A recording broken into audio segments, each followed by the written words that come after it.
Okay, so now it's recorded. Thanks a million for reminding me, Dr. No Rajvinder. worries. So so we'll record this. We'll put it up on YouTube for people to watch afterwards. So I don't think there's any need to me to introduce Dr. Rajvinder anymore. I think most of you know her. She's a wonderful Vaija, and she's going to start off our evening this evening by doing a puja. And after the puja, then we'll have a message from the Indian ambassador to Ireland. So go ahead, Dr. Rajvinder. I'll hand over to you. Okay, thank you, Noel. Namaste to everybody, and thank you so much for being here to celebrate with us the International Ayurveda Day. So happy that this was announced that today is going to be the Ayurveda Day, and hopefully next time we will be able to celebrate in person. But so happy to be here with all of us. So this is here, what you're seeing is statue of Lord Dhanvantri, and Lord Dhanvantri is god of Ayurveda, god of medicine, a deity. I just tell a little story, and then I will gonna say a little prayer for all the teachers, all the gurus in my life, including Dr. Brennan as well. And then I'm gonna say a prayer for Lord Dhanvantri.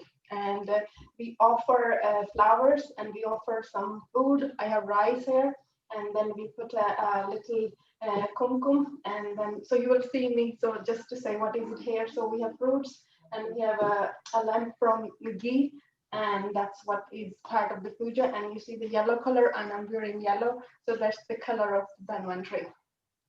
So Lord Dhanvantri, the story goes way back that when date is the positive energy and the asura is the negative energy, they churn the ocean. So when the ocean was being churned, Lord Dhanvantri appeared with a pot of Amrit. So Amrit is a nectar, nectar for life. So you see in the statue, Dhanvantri has 4 arms. So Dhanvantri is, if you know Lord Vishnu, he is considered the create from the same as a generation as Lord Vishnu is. So he has, in one hand, he has this pot of Amrit, the nectar, to cure all the diseases. And the other hand, he had a leech and Ayurveda literature. And other hand, he has a shankha, like a shell to kind of give a sound. And then he has a chakra to create all the, to deplete all the negativity from the world. So that's why Dhanvantri is considered the Lord for the health, and health is considered the first priority in Ayurveda. The first comfort should be the health on this world, and the second comfort is the money. So nothing is beyond the health. So that's what the focus of Ayurveda is, as you all know, the prevention. So I'm going to sing a prayer for all of my teachers, and I'm very happy on this auspicious day of Ayurveda. So all you can listen. Some of you might be familiar with the chant. If you like, you can sing. Gurur Brahma, Gurur Vishnu, Gurur Devo Maheshwara, Guru Sakshat Par Brahma, Tasme Shri Guruve Namah. So I bow to all of my teacher and thank you for all of my teachers who taught me wonderful lessons and wonderful Ayurveda. Thank you to all of all of my teachers. So I'm going to start the puja now. So I will sing the chant for the Dhanvantri, and I will be doing the little ceremonies here. Om Namo Bhagavate Mahasudarshanai Vasudevai Dhanvantarai Amrit Kalash Hastai Sarabhay Vinashai Sarbarog Nivaranai Tirloknathai Tirlokpathai Shri Mahavishnu Savarupa Namostute. Om Dhanvantri Nama, Om Dhanvantri Nama, Jai Dhanvantri. So, Jai Lord Dhanvantri, thank you so much for giving the gift of Ayurveda to all of us. Please bless all of us with a lot of health and happiness. Om Dhanvantri. So thank you so much, Noel. So I performed the puja, and I wish all the health for all of our audience here. So health and happiness for all. So blessings. Fantastic, Dr. Rajvinder. Thank you very, very much. Just beautiful, beautiful. Great auspicious start to our evening celebration. So what we have next is we have the Indian ambassador to Ireland recorded a little message for us for this evening's celebration. So we're going to share that with you now. And during the night, I have lists of people I'll be calling on, and I'll be stopping and sharing screens and stopping and unmuting and all those type of things. So you all know me, I tend to forget the odd thing, but you always tend to remind me of things. So if we're not recording or anything like that, just give a shout out and someone will let me know. So what I'm going to do now is I'm going to share the screen, and let's see. Okay. So, Don, you can tell me, are you seeing the ambassador there? Don? Okay, I'll take it to you. I'm seeing the ambassador there, yes. Okay. So we'll go ahead and we'll play this. On the occasion of Ayurveda Day 2020, I offer my greetings to all Ayurveda practitioners, followers, and the public at large. Ayurveda Day is being observed every year from 2016 on the day of Dhanvantri Jayanti. Potential role of Ayurveda in the management of COVID-19 pandemic is the focus of this year's Ayurveda Day celebration. Ayurveda literally means the knowledge of life. Ayurveda promotes healthy living, boosts the immune system, and provides cure to various ailments. The Ayurveda lifestyle is based on circadian rhythm and promotes the balance between inner harmony and outer nature. It is mainly herbal, safe, and evidence-based. I repeat, evidence-based. Transcending the geographical and religious boundaries, it is the green way of life. Utilizing the immense untapped potential of Ayurveda systems of healthcare for providing effective and affordable solutions for India's public health challenges is the priority of the Indian government. Consequently, multiple steps have been taken over the last 3 to 4 years to advance this. Today, Prime Minister Narendra Modi dedicated to the nation the National Institute of Ayurveda at Jaipur as an institution deemed to be a university, and the Institute of Teaching and Research in Ayurveda in Jamnagar as an institution of national importance. This is a historic step, not just in the modernization of Ayurveda education, but in the evolution of traditional medicine system itself, providing opportunities in modern research to generate more evidence-based results. In the context of Ireland, I am happy to note that Ayurveda protocol is being taught and followed by an increasing number of people representing diverse communities. The message of holistic health, inner harmony, balance of mind and body, as well as the right diet, assumes greater significance in the challenging pandemic time that we are facing today, even as our healthcare warriors are battling fiercely to protect and immunize our societies. A few months ago, Prime Minister Modi had a telecon with former Taoiseach Leo Varadkar, in which the importance of Ayurveda in health management was highlighted. The embassy stands fully committed to the propagation of Ayurveda in all its manifestations as per emerging national and international demand. I have personally been reaching out to various institutions and universities throughout Ireland to explore the possibility of establishment of Ayurveda chairs, joint medical research, etc. I exhort all Ayurveda practitioners in Ireland to join the embassy in our efforts so that collectively we can provide a more expansive outreach in the country and in the European Union for our mutual benefit. In conclusion, I offer my highest salutation to the Ayurveda professionals for their tremendous work in the propagation of Ayurveda. Dhanvantri Jayanti is an occasion for rededication to the profession and society, and to mark their contribution to holistic health. In particular, I greet Professor John Brennan, his colleagues and beneficiaries for partnering with the Embassy for celebration of Ayurveda Day and sharing their personal stories, which becomes so important. Happy Dhanvantri Jayanti. Namaskar.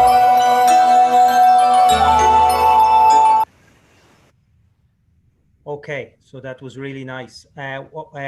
It's great to see Dr. Brennan getting recognition for all the great work he has done, and it's absolutely fantastic to see the Indian ambassador so enthusiastic about spreading this knowledge around Ireland and into. This is exactly what we need. We need to get this into universities. We need to have chairs in Trinity College and UCD, and this knowledge needs to be recognised so that it just becomes, well, common knowledge is what it should be. And I just want to play one other little video that I came across today as well. And I'm just going, it's a very short video, and we'll just play this now while I'm still sharing the screen. Your Excellency Prime Minister Narendra Modi, Excellencies, dear colleagues and friends, Namaste. Traditional systems of medicine such as Ayurveda can play an important role in integrated, people-centered health services and self-care, but they have not received enough attention. In a WHO report last year, 170 countries reported the use of traditional and complementary medicine, including Ayurveda. Earlier this week, I had the great honor of speaking with His Excellency Prime Minister Modi. I welcome the Prime Minister's strong commitment to universal health coverage through the Ayushman Bharat initiative and the use of evidence-based traditional and complementary medicine supported by the Ministry of Ayush. I'm pleased to announce that we have agreed to open a WHO Global Center on Traditional Medicine in India to strengthen the evidence, research, training, and awareness of traditional and complementary medicine.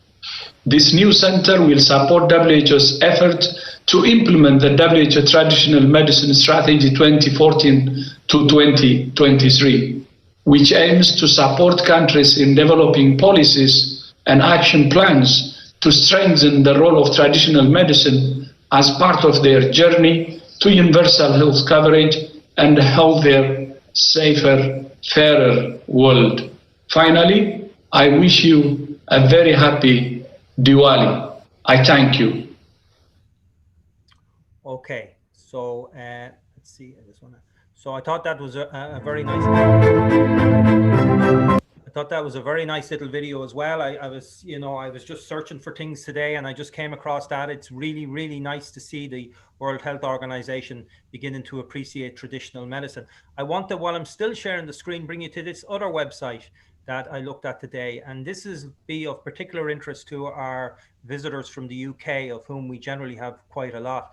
And this is an all-parliamentary group on Indian traditional sciences that's established in the UK with the view of making this knowledge more broadly aware and hopefully getting it on the NHS and things like that. I was interested to see the members of the group here. I'm sure some of the people from the UK will recognize these MPs. So there's quite a big list of MPs there that are involved in this. So it's fantastic to see that. I mean, it's really, we have nothing like this in Ireland at the moment. I mean, hopefully we will. I mean, Leo Varadkar is obviously has of Indian heritage, but I'm not aware of any particular group up there that's, trying to get Ayurveda or traditional healthcare systems more established. And then in the Secretariat, this is the man that's come to join us and say a few words to us this evening. This is Amarjeet S. Bamra. I hope I got the pronunciation right. So Amarjeet is on our call tonight, and I'll just read what it says here. The initiator and lead secretariat of the All-Parliamentary Group on Indian Traditional Sciences, Amarjeet is a prominent lecturer, practitioner, and author on Indian's traditional sciences. As a fellow of the Ayurvedic Medical Association UK, vice chairman of the British Complementary Medical Association, and honorary advisor to Association of European Ayurveda Academy, Ayurveda has been instrumental in ensuring Ayurveda remains at the heart of the soft power alliance between India and the UK.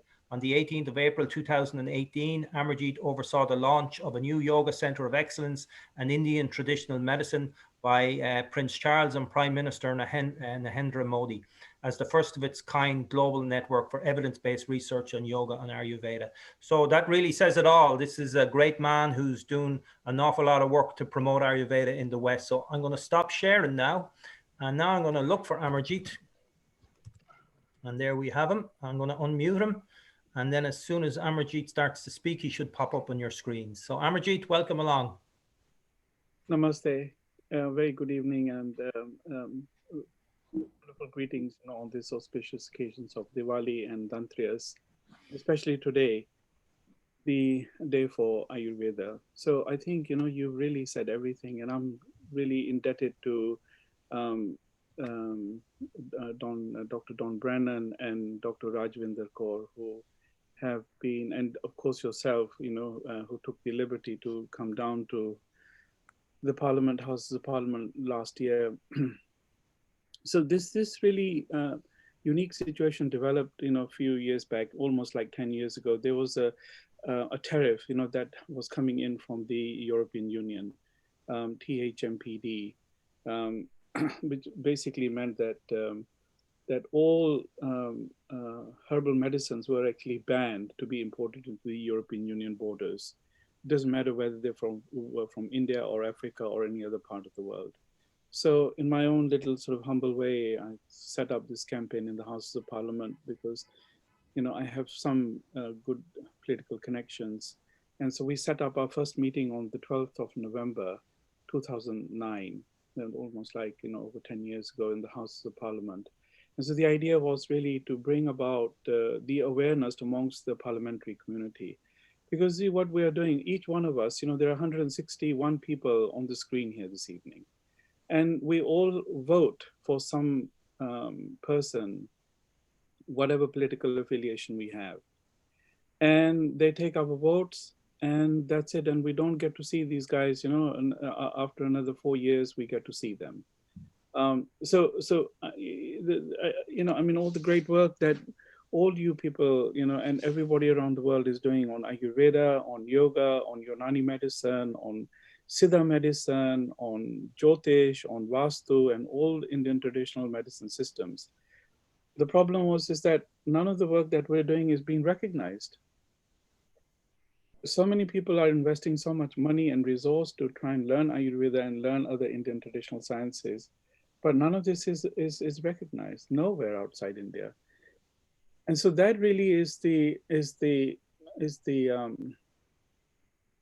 journey to how do we actually get into the system to try and convince the establishment.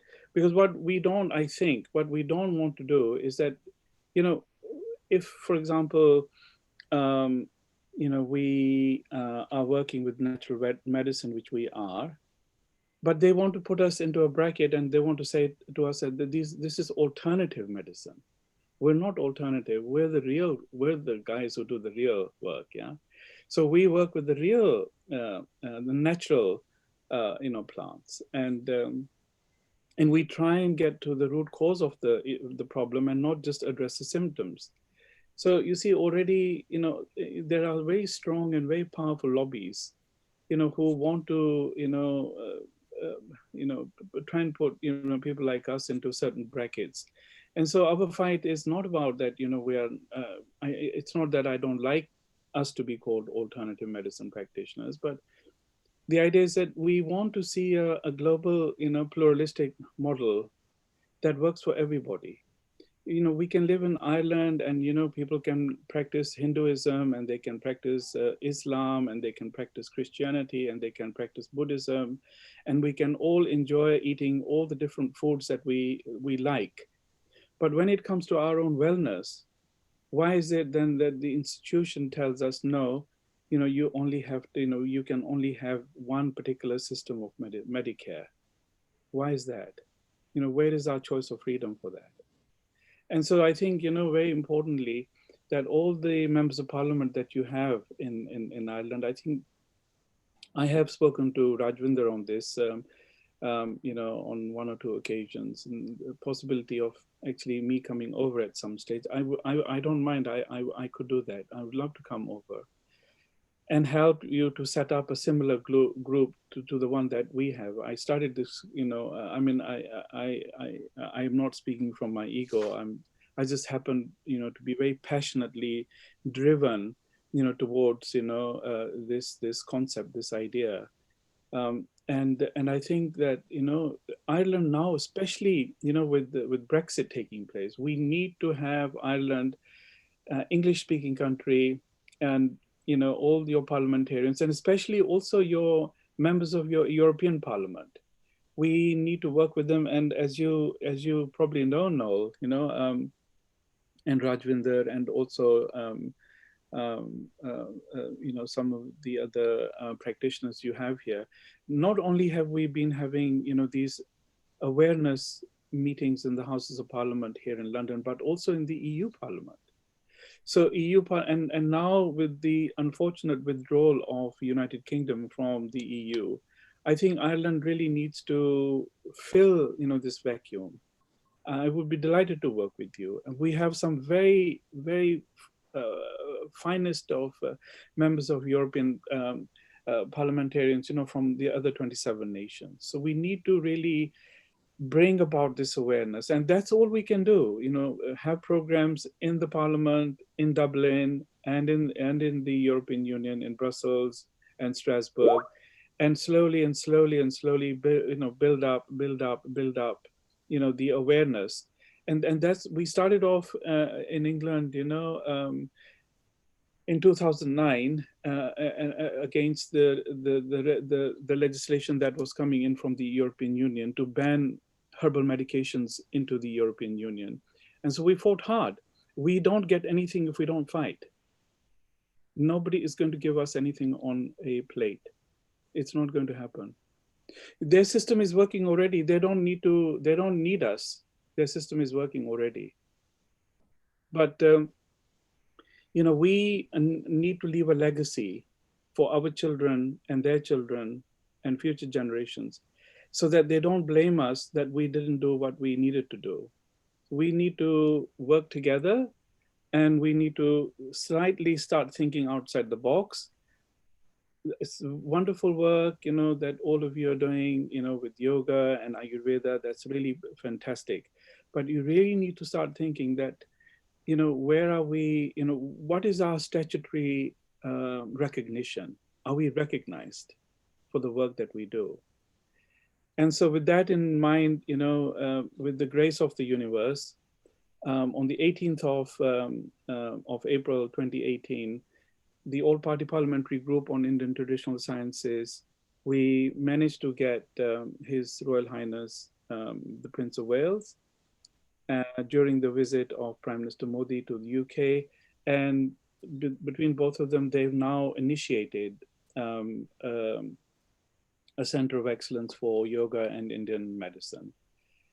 And today, earlier today, during the Yoga Day today, I've had the opportunity of being present at various different meetings in Russia and our own meeting here in London, which is a 3-hour, Zoom meeting, and then had another meeting in Italy. And then I was speaking to Rajvinder this evening, and she said, you can't just sit there and just go to sleep. We have another meeting we want you to come to here in Ireland. So I said, okay, I got to get my turban back on again and got myself ready to come back here. So I think, what I'm really trying to say is that today we made a formidable announcement. It was made by the Indian High Commissioner here in London, and also the representative from the London School of Hygiene and Tropical Medicine. So what we've done here, Noel, is for the last sort of 5-6 months, when the whole situation has been under lockdown. So I've been really working very hard with the government of India and some major sort of scientific institutions here in England. And what I've done is managed to fuse, these two formidable organizations together. that's somebody's trying to Skype in. And so today we've launched a massive study to look at COVID-19 through the eyes of Ayurveda in the UK here, which will be led by British scientists. And so this is going to be quite a formidable study, I think for about 4 months, and looking at different demographics, around the United Kingdom, and have a look at some Ayurvedic herbs and see how they can actually, tackle the issues of COVID-19. And I think that this in itself is a huge recognition for Ayurveda, because, many people don't look at Ayurveda as a potential medicine system. And so by actually bringing the study, onto the British landscape, we will look at this, and the results will come out, and they'll be published in, scientific journals, and hopefully, something should sort of, come out of this.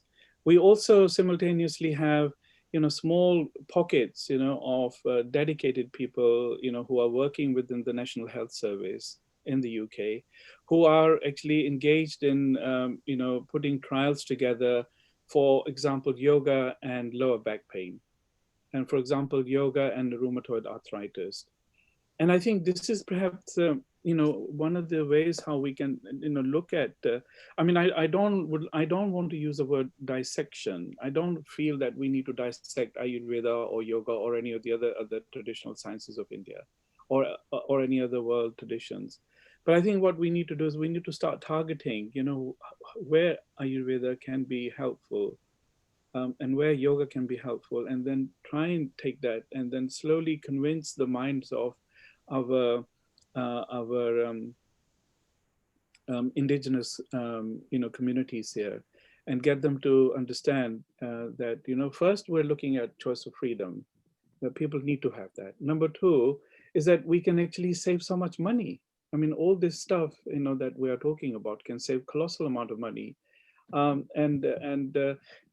One of the parliamentarians from our group, was actually saying that, when we talk about healthcare, that they're actually talking about sick care. We know that, but it was really fantastic to hear this, from a parliamentarian, that, when we talk about generally about healthcare in the West, it's all about sick care, how to keep people, going on, keep them alive, keep them going on medications. But what we really need, he said, is what we need is a Ministry of Wellness. We need not a Ministry of Healthcare, but Ministry of Wellness. And this sort of fits directly, into the mission statement of what Ayurveda is all about. So I'm really grateful, for Dr. Rajvinder to invite me here this evening, and just to humbly share openly my thoughts with you. And I would be very keen to support you in any way I possibly can, to sort of initiate, some sort of. Right now, even India does not have an all-party parliamentary group on Indian traditional sciences. They don't have this. They may have Ministry of Ayush, which is basically responsible for like a Ministry of Transport, Ministry of Housing, Ministry of this, Ministry of that. But what we have in England there's nothing else to match this, because we're a cross-party parliamentary group. We have people from all political parties and from both houses of Lords and Houses of Commons who are our members. And they're looking at this. So we have to not only work with the parliamentarians, but more interestingly, we need to take this into party politics.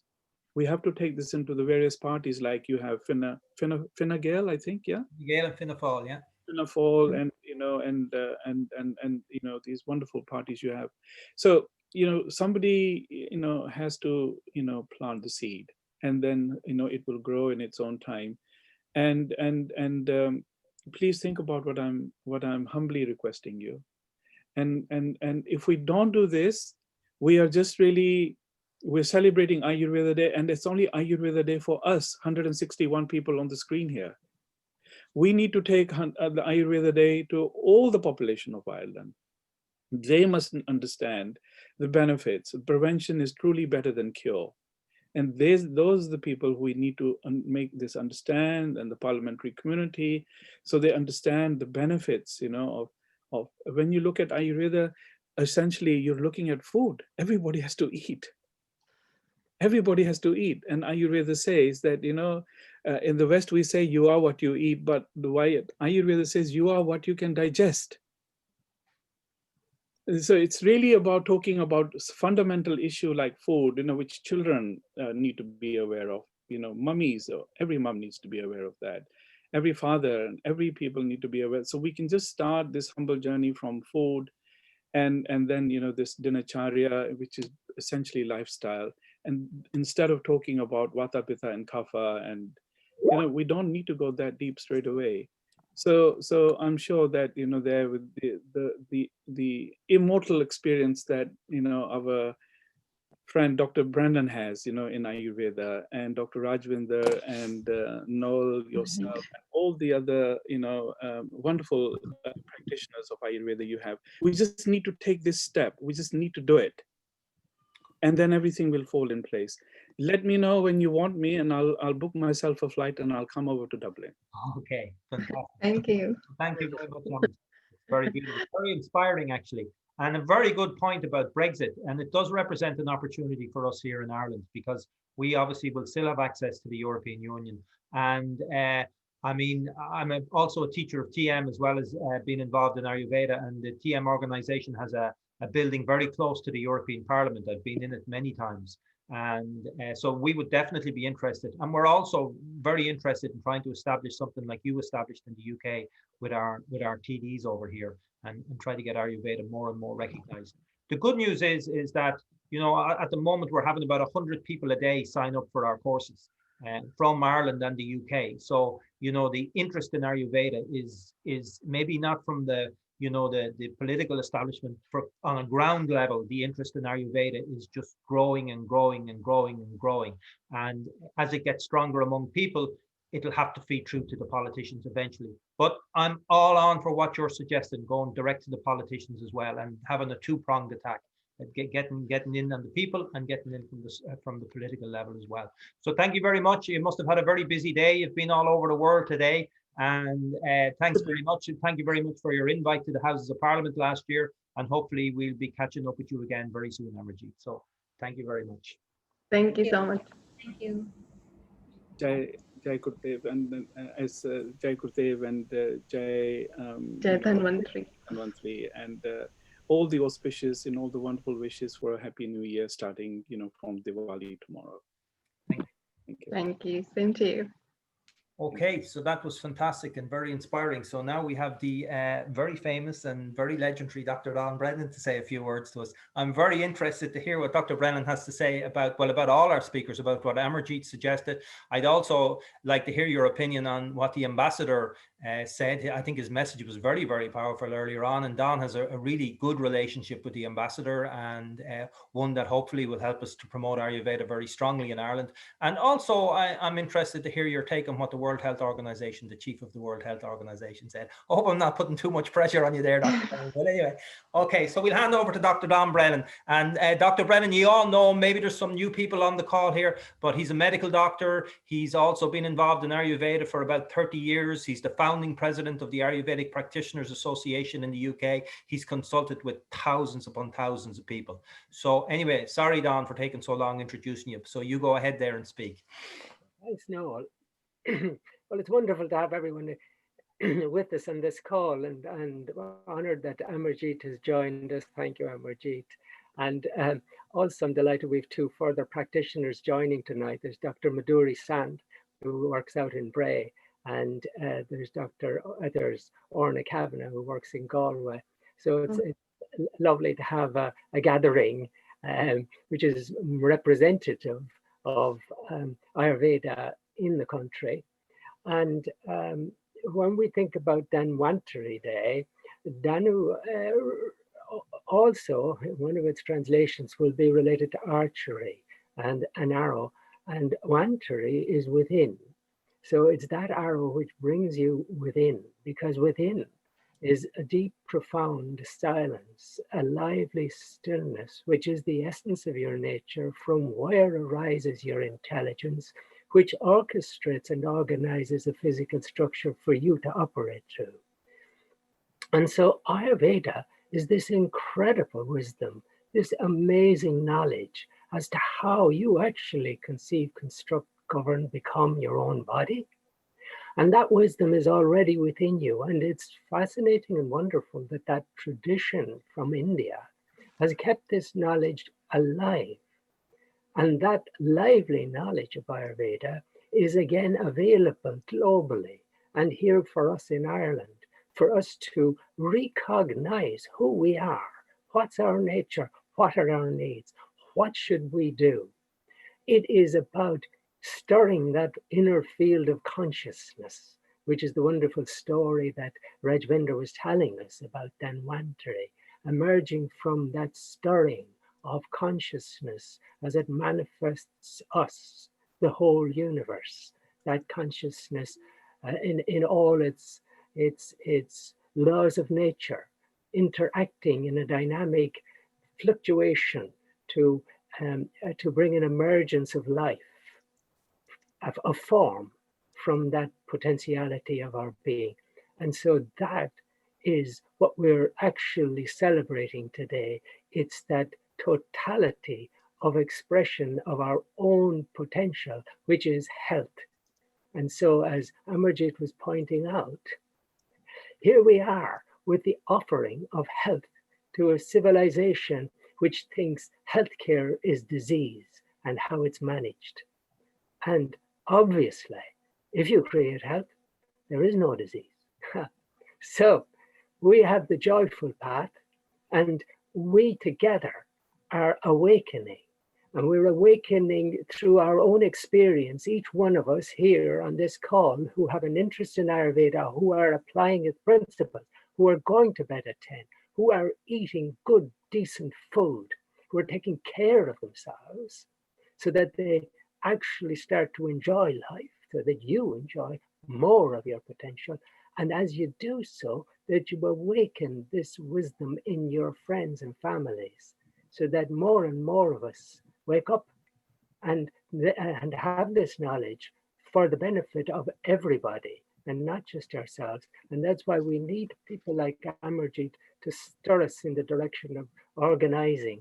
But I would be thrilled if we had all our practitioners in the country of one mind to take forward initiatives as well.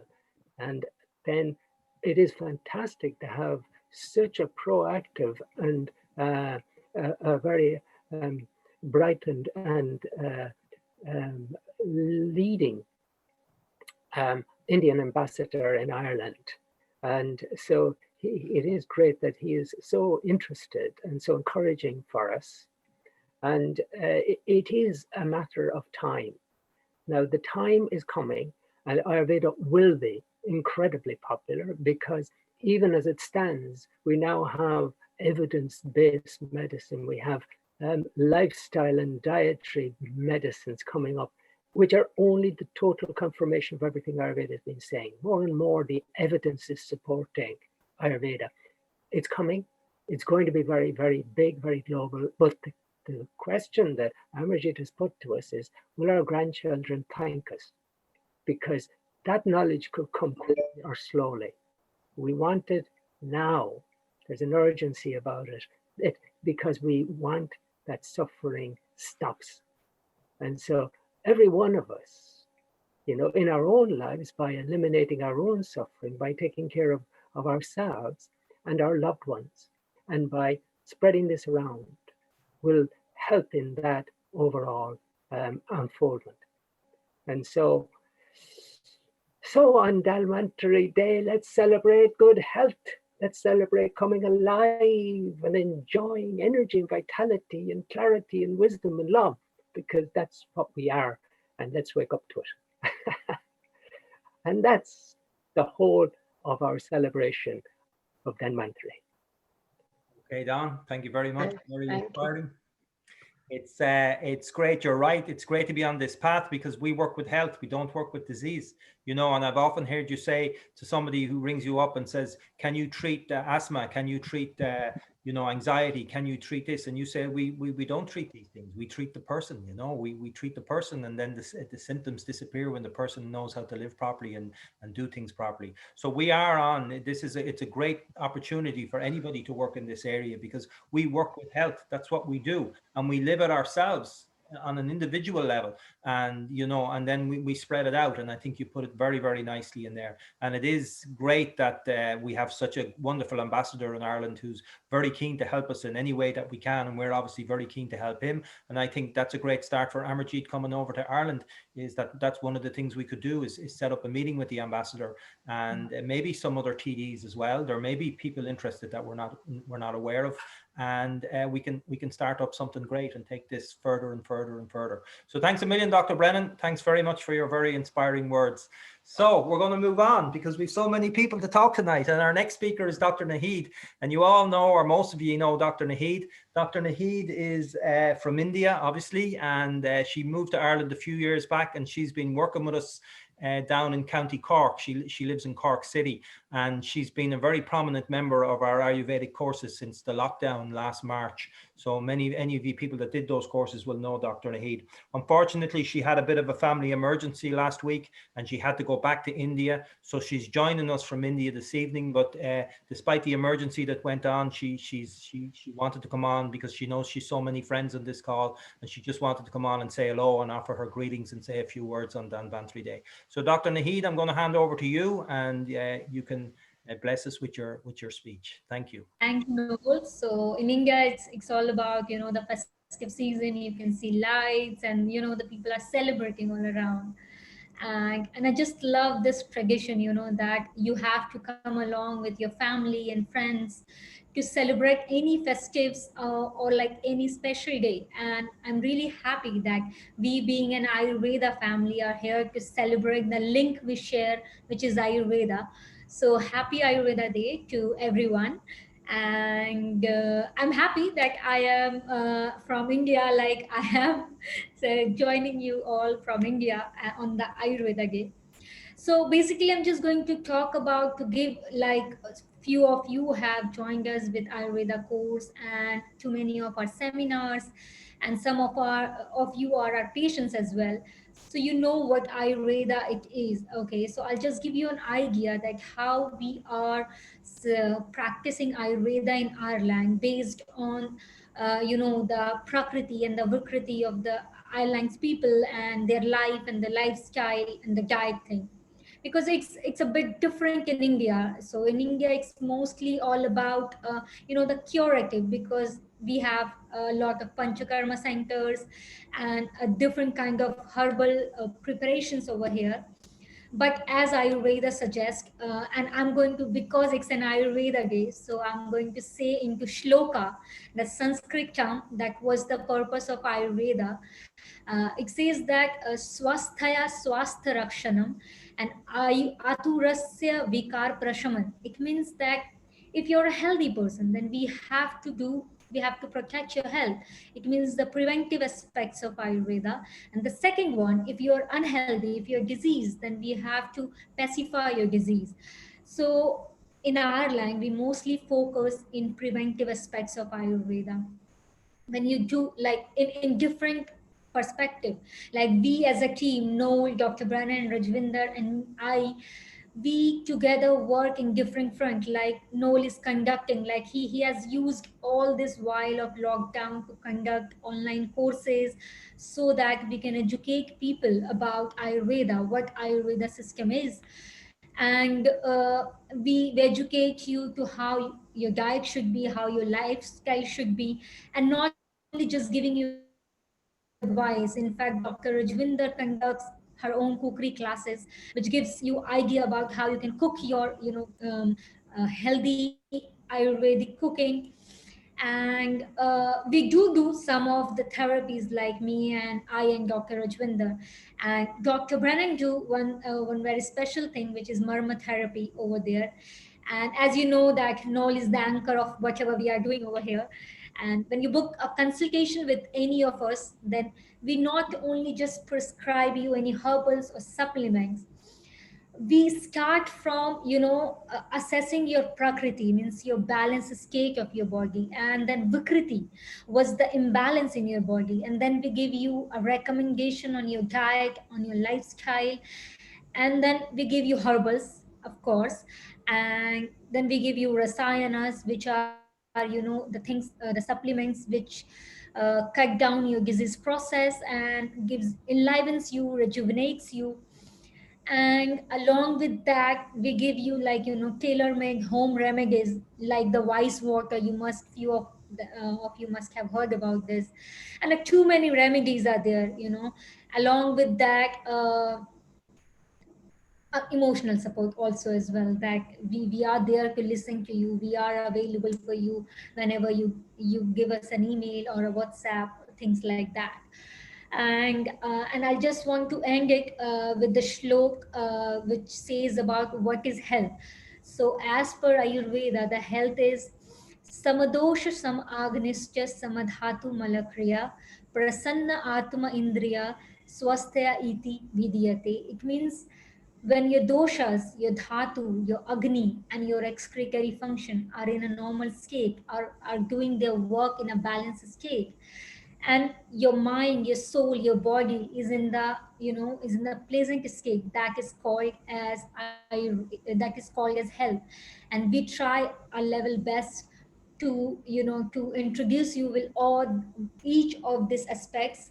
And I hope, we'll work together a lot with webinars, we'll connect with online Ayurveda course, and we'll make our family grew longer, like as we are just 179 people at the moment. I hope next year it will be much more than this.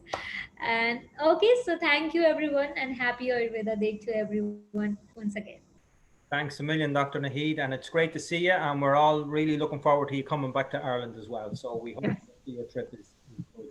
And actually, you mentioned, you spoke about how we deal with patients in Ireland and how it's a little bit different in India. And we are actually going to have some patients, and one or two of your patients as well are going to talk to us a bit later on. These are people who are relatively new to Ayurveda, and they're going to talk about the experiences that they've had with Ayurveda and the transformations that they've seen. So very, very practical talk. So anybody that's going to take Ayurveda further knows what to expect. So that's great, Dr. Naheed, and thanks very much for sharing that with us. Okay, so I'm going to have to share my screen again because we have a little video from one of our Ayurvedic practitioners in Ireland. Dr. Brennan mentioned this lady already. This is Orna from Galway. And let me see, I think I have her video down here. Okay, so here we go. So I'm just going to play this little video for you, and we'll start. Hello, my name is Orna Canavan. I'm an Ayurvedic practitioner here in Galway, west of Ireland. I'd just like to say that it's an honour and a privilege to be part of this celebration of Ayurveda and Dhanvantari. I've always had an affinity with India myself. I remember even as a small child being fascinated by a picture of the Taj Mahal that we had in an encyclopedia in the front room. And as a teenager, always been into alternative medicine. So I guess not surprisingly, when I came across Ayurveda while traveling around Asia in my early 20s, it just completely resonated with me.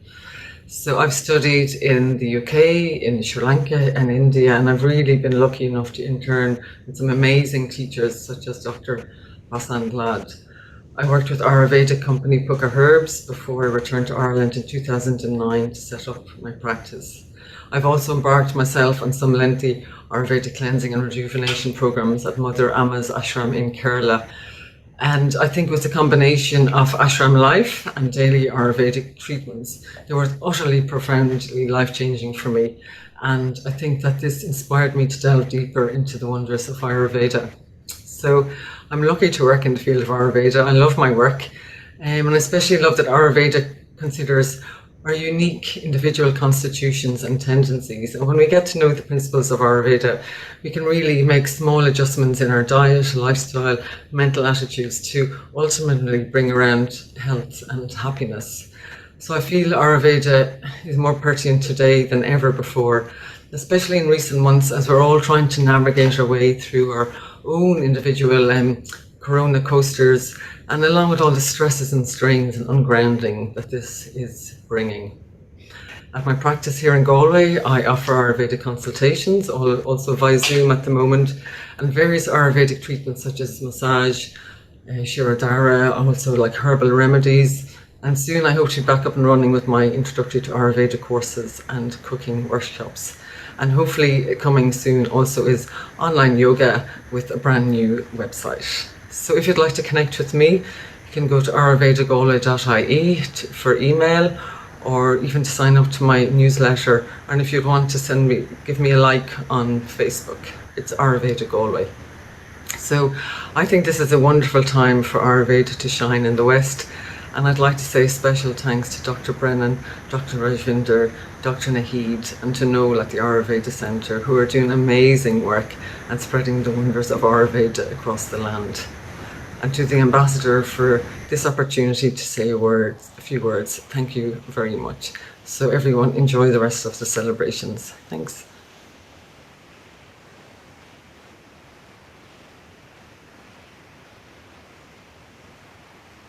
Thank you, Orna. So thanks very much, Orna. So Oliver, I know there's some people, Paul Campbell is on this call. Paul's down in Galway. I'm sure there's other people around Galway as well. So you have an Ayurvedic centre down there. And it was lovely seeing all those lovely bottles of herbs beside Orna there when she was talking, and are behind her. So thanks a million, Orna. And it was great. Thanks very much for sending that up and joining us in our celebration today. So what we're going to do now is actually, I just have to find people on the call, but we're going to have some people who have come to Ayurveda with certain different things. We all have different things in our life, and they've agreed to come on this evening and to share their experiences with it. So Tamara is the first lady I'm going to call on. I think Tamara is a patient of Dr. Naheed's, as far as I know. And Tamara, I'm going to unmute you. So if you like to say something, Tamara. Oh, hang on. Okay, you should be unmuted, Tamara. Hello. Hi, Tamara. How are you? Hi. How are you all? Great, great, great. I never saw you before. You're very radiant looking. I have spoken to you on the phone by email. You look great, and that's a beautiful map of the world behind you. So where we can spread Ayurveda all over the place. So Tamara is a patient. You're a patient of Dr. Naheed's, are you, Tamara? I am. Okay. Yeah. Okay. So if you'd like to share your experience with Ayurveda and just tell us a little bit about your journey with Ayurveda, that would be most welcome. Oh, I love to do that. I started the course in April, and I was really ill at that stage. I had a stroke a few years ago in the motor area of the brain, and it took 2 years to resume. But I wasn't improving. I was deteriorating. So after grueling testing, I was handed a diagnosis of ALS primary and PLS secondary. So both primary and secondary motor neurons were affected. So this was, for me, was mobility problems, foot drop, hip drop. I was put on a ventilator because my peak cough was 63. My digestive system was a disaster. I had gastritis, reflux. My osteoarthritis was not helping because there is several pulses and bone growths and so on. So there was a lot of musculoskeletal pain, and psychologically I was not well because I was worried, I had fear, I was anxious, I had to stop working. It was terrible. When I started the course, it was a terrible period for me. So I started the course and I was absolutely, it was resonating a lot with me.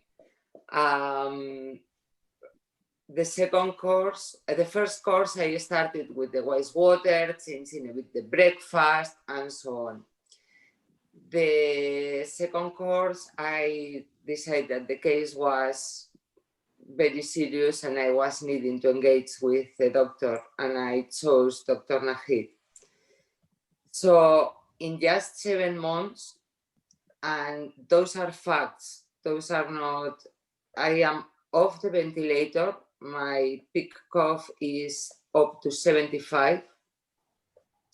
I am off morphine because the pain is well controlled. I am off baclofen because the spasticity is very well controlled. I feel happiness, I feel calm, I feel joy. I have changed. I have changed absolutely my diet, my routine. I don't call it my routine, I call it my ritual. I get up and I do the asanas. At the beginning, a few months ago, the asanas was taking 40 minutes to do. I was completely rigid. Now in 10 minutes, I finish all of them. I go for a bianga. I have a proper breakfast. I have plant a lot of herbals in the garden. I make my own butter. I make my own ghee. I just enjoy life again. And this is only in 7 months. The difference has been unbelievable. And I just feel so thankful to all of you for what you are doing, because the course is giving me as well, is keeping me on track.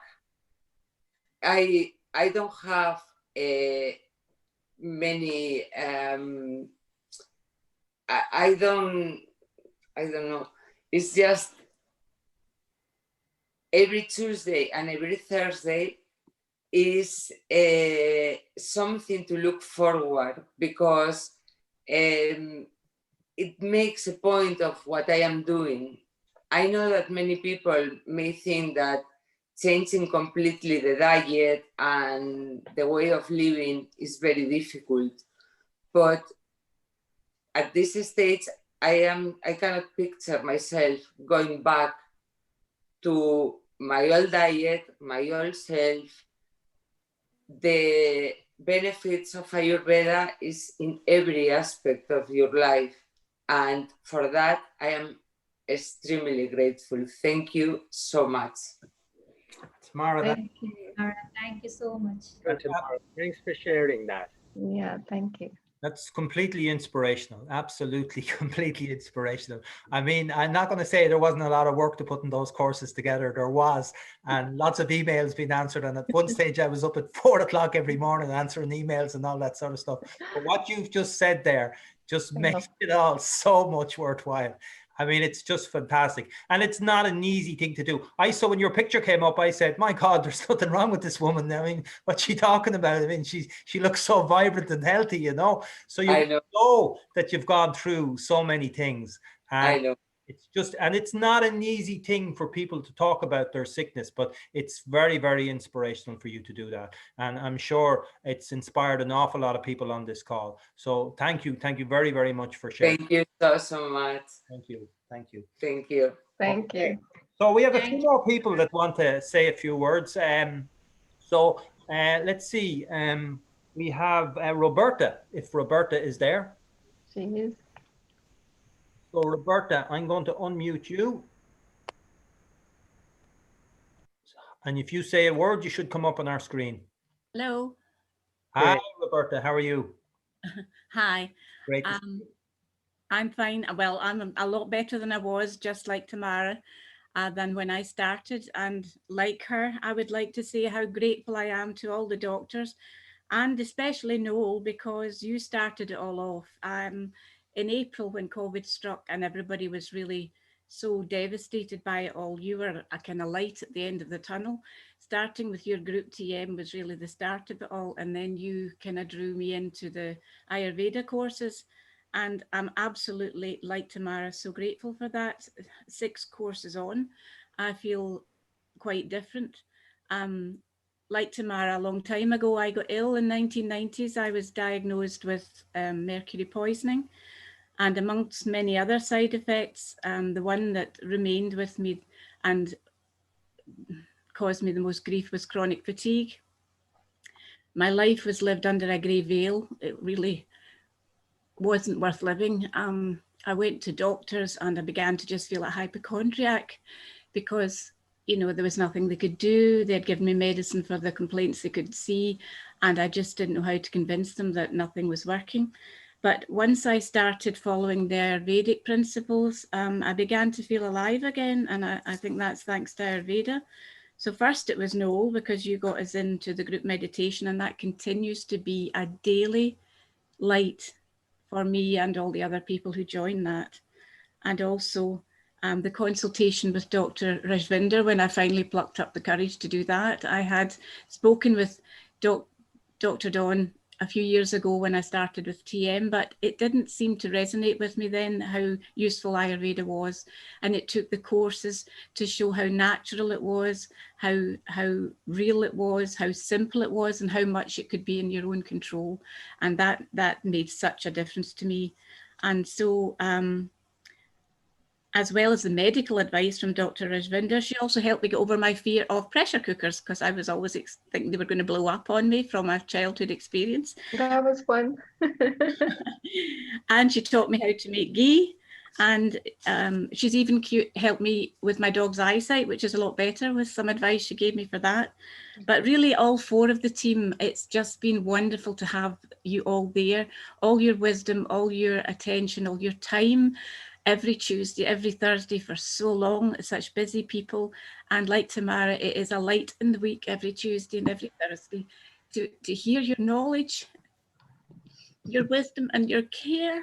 And it's made such a difference. And Ayurveda has been the best thing of 2020 for me, and long may it continue. Thank you very much. That's great. Thank you, sweetheart. Thank you so much.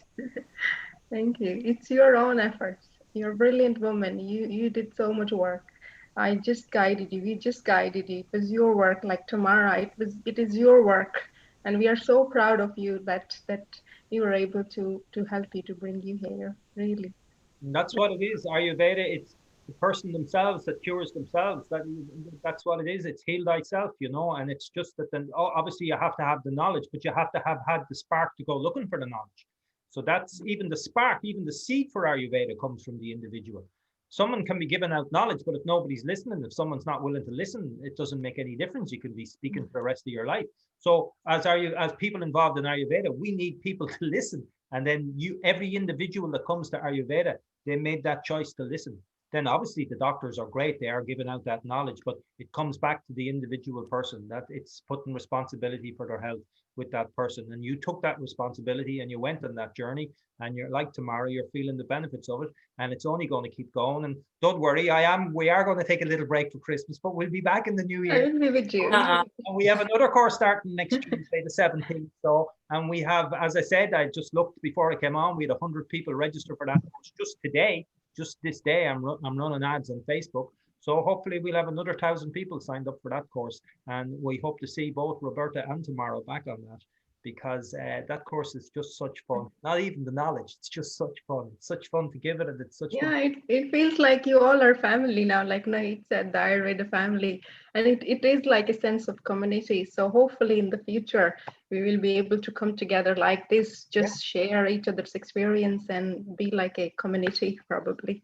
That's what is missing. To have this a physical thing, we can actually be somewhere in a big hotel and have a huge big Ayurveda day with pujas and things like that. So we'll see what happens. And there's two very, very, very important people on with us today that I've noticed now. And I would imagine that they're the elders in our group, the wisest, because they're certainly, I would think, the oldest, and they're Noel's father and mother. Oh, are they? Joining us. Mother and father. I hate me for saying this, but well, okay, I'll just say they're in their 90s. I'll leave it at that. I won't go into any specifics, but they're both in their 90s, and they join us nearly every day on that group meditation. I run a group meditation every day at 5:30. Well, 5:15 we start with some Vedic chanting and then meditation.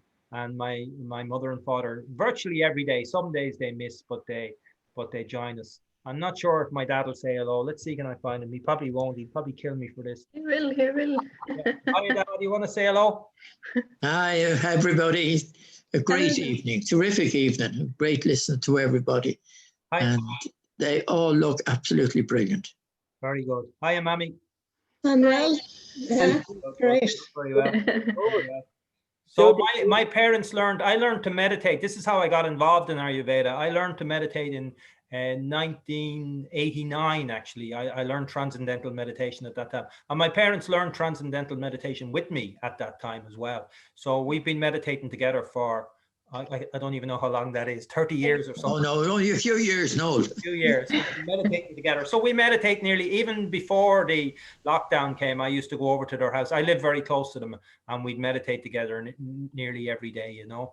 So it's fantastic. And they were 67 years married there a little while back, you know. 68.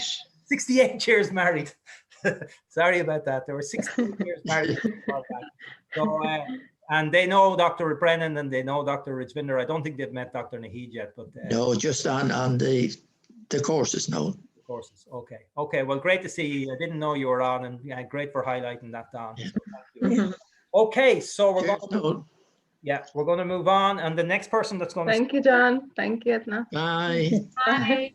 Anna Carey. Is Anna Carey there? So Anna, I'm going to unmute you, and then if you'd like to tell us a few words about your journey with Ayurveda. Hi. Yeah. Well, my story definitely isn't as profound. I've only lived a few, years less than all these lovely wise people, so I haven't had any arthritis yet. I must say, Anna is 20-year-old, so she's the youngest one to share that.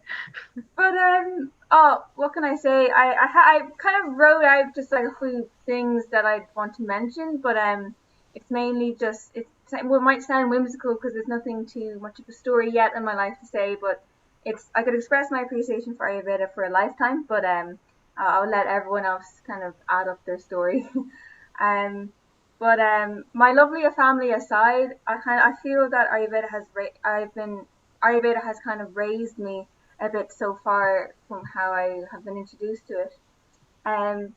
Like Tamara and Roberta, who have spoken already, I can't see another way of living as harmlessly and as graciously as what Ayurveda has kind of taught me. So far, it has guided me very tenderly, like a mum. And I have learned very independently for a long time, and that was lovely and it's fun, and I still do learn very independently as much as I can. But in fairness, since lockdown, things have been very profound and exploded in terms of guidance. And just before lockdown, I think in 2019 or 18, at the end of 2018, I learned TM in Rathmines, and that was very important as well because you can meditate and you can do whatever you want to, but it was very much direct and kind of seated me down and really taught me a lot. And from there I was more interested, and long story short, I got in touch more with Ayurveda, and Rajvinder was in Rathgar where I live, and that was my first consultation, just to kind of speak about everything that I thought I learned and I wanted to clarify it in case, because media nowadays, you just don't know what's right or wrong. But since this community has kind of grown, like Tamara and Roberta, it's very enjoyable to come to these meetings. They're not just meetings, they're gatherings, they're celebrations, they're little mini celebrations every week, twice a week. This is a big one, but they're little weekly ones. But and they've been very much so enjoyable to sit down. The most enjoyable Zoom thing I've done, and I'm in college and we have Zoom lectures and they're incomparable. But I'm definitely a rambler, and I have more to say here, but I'm kind of skipping by it all. But I can still say that Ayurveda has healed everything so far in my life, and it will continue to, hopefully as long as it will, until I have nothing to heal anymore. But it's definitely healed me emotionally now, because physically I'm still very young and kind of agile, and that's fine. But you know, this day and age, a lot of mental activity and emotional activity can get to many young people nowadays, and I probably was affected when I was much younger, before I was introduced to yoga or Ayurveda, and just they exploded for me. I'm comforted by art, but Ayurveda and yoga is deeply rooted in me, and I'm so grateful that they are homing in me so far in life, and definitely I don't know what else to say, but my words are just kind of words, but it's not just words, it's kind of feelings for Ayurveda that I have to say. But there's no way, I can only go through my daily practices and rituals to kind of to thank Ayurveda for what it's helping me with. But it's definitely, yes, healed me in terms of just mental activity and resting me.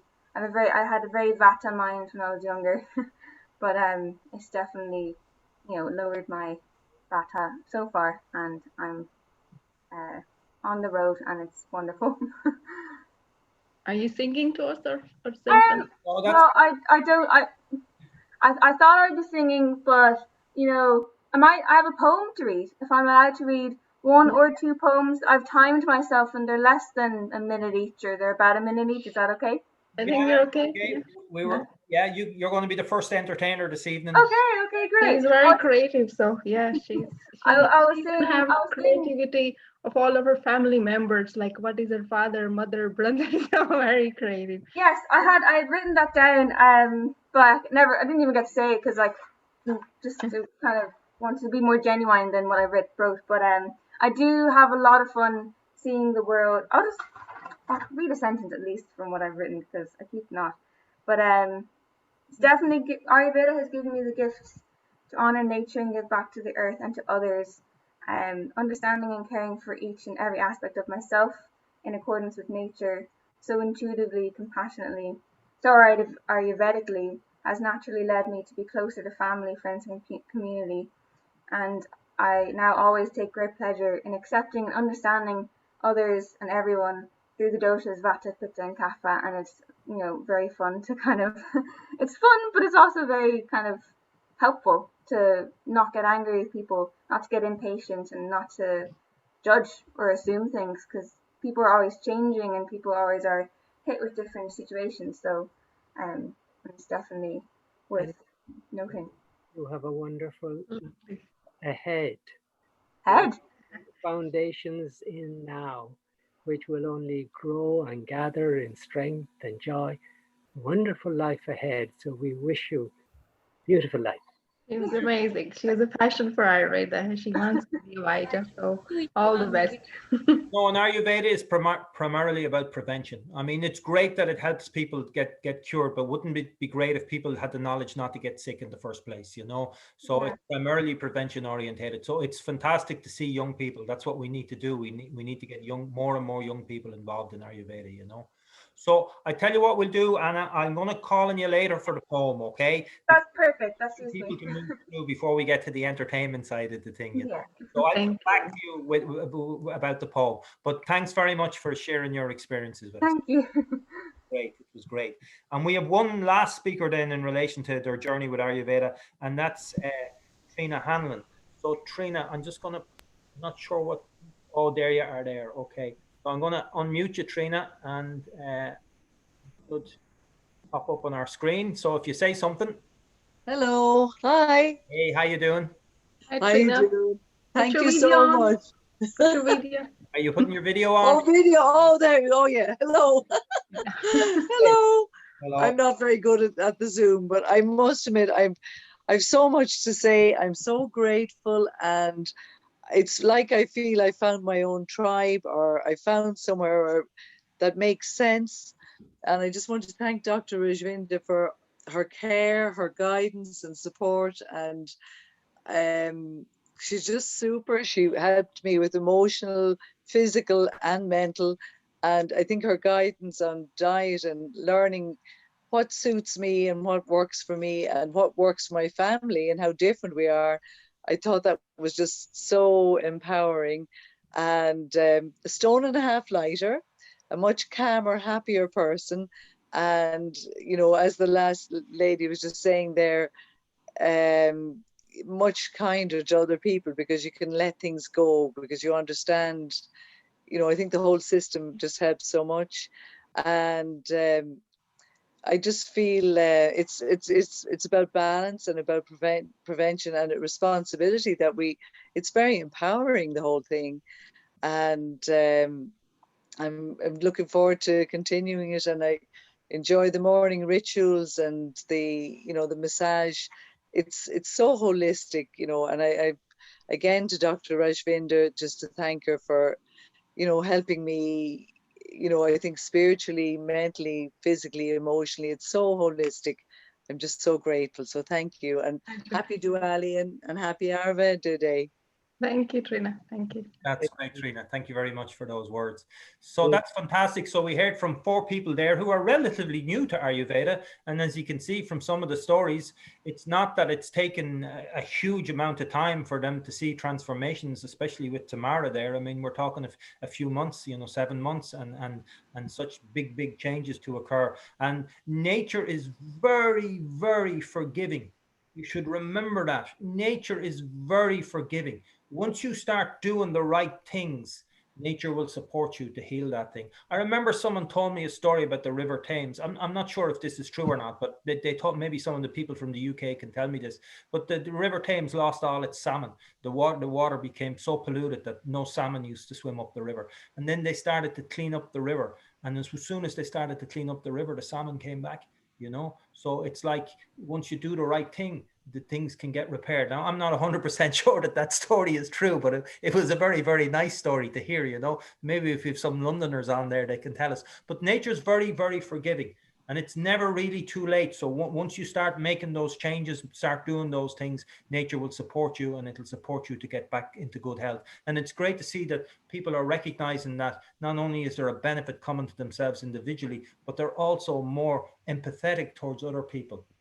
Because we're all on a journey through this life, and there's struggle in everybody's life. And even if someone mightn't appear like everything is going well, Socrates once said it. He said, have a kind word for everybody, because everybody's fighting their own battle, you know. So it doesn't matter. Some people may look like there's nothing going on in their life, but you know, there's something going on in everybody's life, and there's a reason for people being angry. There's a reason for people being unhappy. There's a reason for people being whatever it happens to be, and to be able to go beyond that and see that. But that comes from a calmness within yourself that then allows you to you know, to be empathetic towards other people, you know. So we're coming to the beginning of the entertainment section of the thing. Let me just look at the time. Okay, so we're about an hour and a half. We're doing very well on time here. So just before we start calling any of the entertainers, I'm just wondering if any of our doctors have anything else that they'd like to add to what they heard this evening. Only to say that that's what Dhanvantari is. It's that innate wisdom that actually all of us can use, and that Ayurveda is such a reminder, such a mirror to us to get back in touch with ourselves and to have a good lifestyle, have a good routine, use the herbs, use the tonics, the rasayanas, use the panchakarma. You know, it's all wonderful stuff. And I really appreciate our 4 guests of honor, really, who shared their story. It's not an easy thing to open yourself to public gaze with your own personal life. And so I really appreciate and thank you for doing that. It takes courage, and it's really grounds us and shows us what it's all about. Thank you. Fantastic, Don. Thank you. Thank you. So I'm just going to share my screen again for a second. Okay. I just want to show you something before we invite our first guest. So now let's see if I can get over to here. Okay. So this is going to be our next guest speaker, and she's a poet, and her name is Grace, and I'm going to attempt the surname Willinets. Okay, maybe I have that wrong. Okay, so forgive me if I do. But I saw Grace. I haven't met Grace ever, but I did see her on some of our calls, on our courses, you know. And John Burns, who's a TM teacher friend of mine in Dublin, sent me an email about Grace, and she has released a book of poetry recently, and I just found it there on the Gallery Press, and it's called The Limits of Light. And Grace is a practitioner of TM and a Siddha as well. And as I say, I've never met Grace, but I just did a little bit of research there today, and it's fantastic to see that she has her own book of poetry published. So I'm going to stop the share, and that's a bit of an introduction to Grace. I'm going to unmute Grace, and then through the magic of Zoom, hopefully if Grace speaks, we'll see her. Hello, Noel. Thank you so much for that kind introduction. I really appreciate it. No problem. You're very welcome. And it's such a pleasure to be with you all tonight and have listened to so many of the wonderful words and the testimonials. As Noel said, yeah, I'm on an Ayurveda adventure now, or I guess I'm learning more about it, but I came to it through like the wonderful gift of TM and the Cities program. And it's just, I think what Anna was saying about this community being so nurturing and gaining so much from it. Yeah, it's just, I mean, TM is a gift that just keeps on giving. But yeah, so I recently released my first full collection of poems called The Limit of Light. And I think TM actually influences my writing quite a bit. And I won't take too much time, but I might just read you 3 poems that are in one way or another a little bit TM related. So the first one is about an exhibition at the Ulster Museum in Belfast, and it's a meteorite slice. It's called the Sechman meteorite slice, and they found it in Russia, and it's just this big black rock split in 2. But when you look at the middle of it, there's all these like glittering shards in it. And I remember looking at it and thinking how much it looks like, you know, being in an airplane, flying over, whether it's Dublin or somewhere in China or anywhere in India, how much it looks like a city plan. And I think there's something I've learned from, I don't know, the TM movement is that, you know, everything's already written by the cosmos, you know, everything under the sun is already there for you.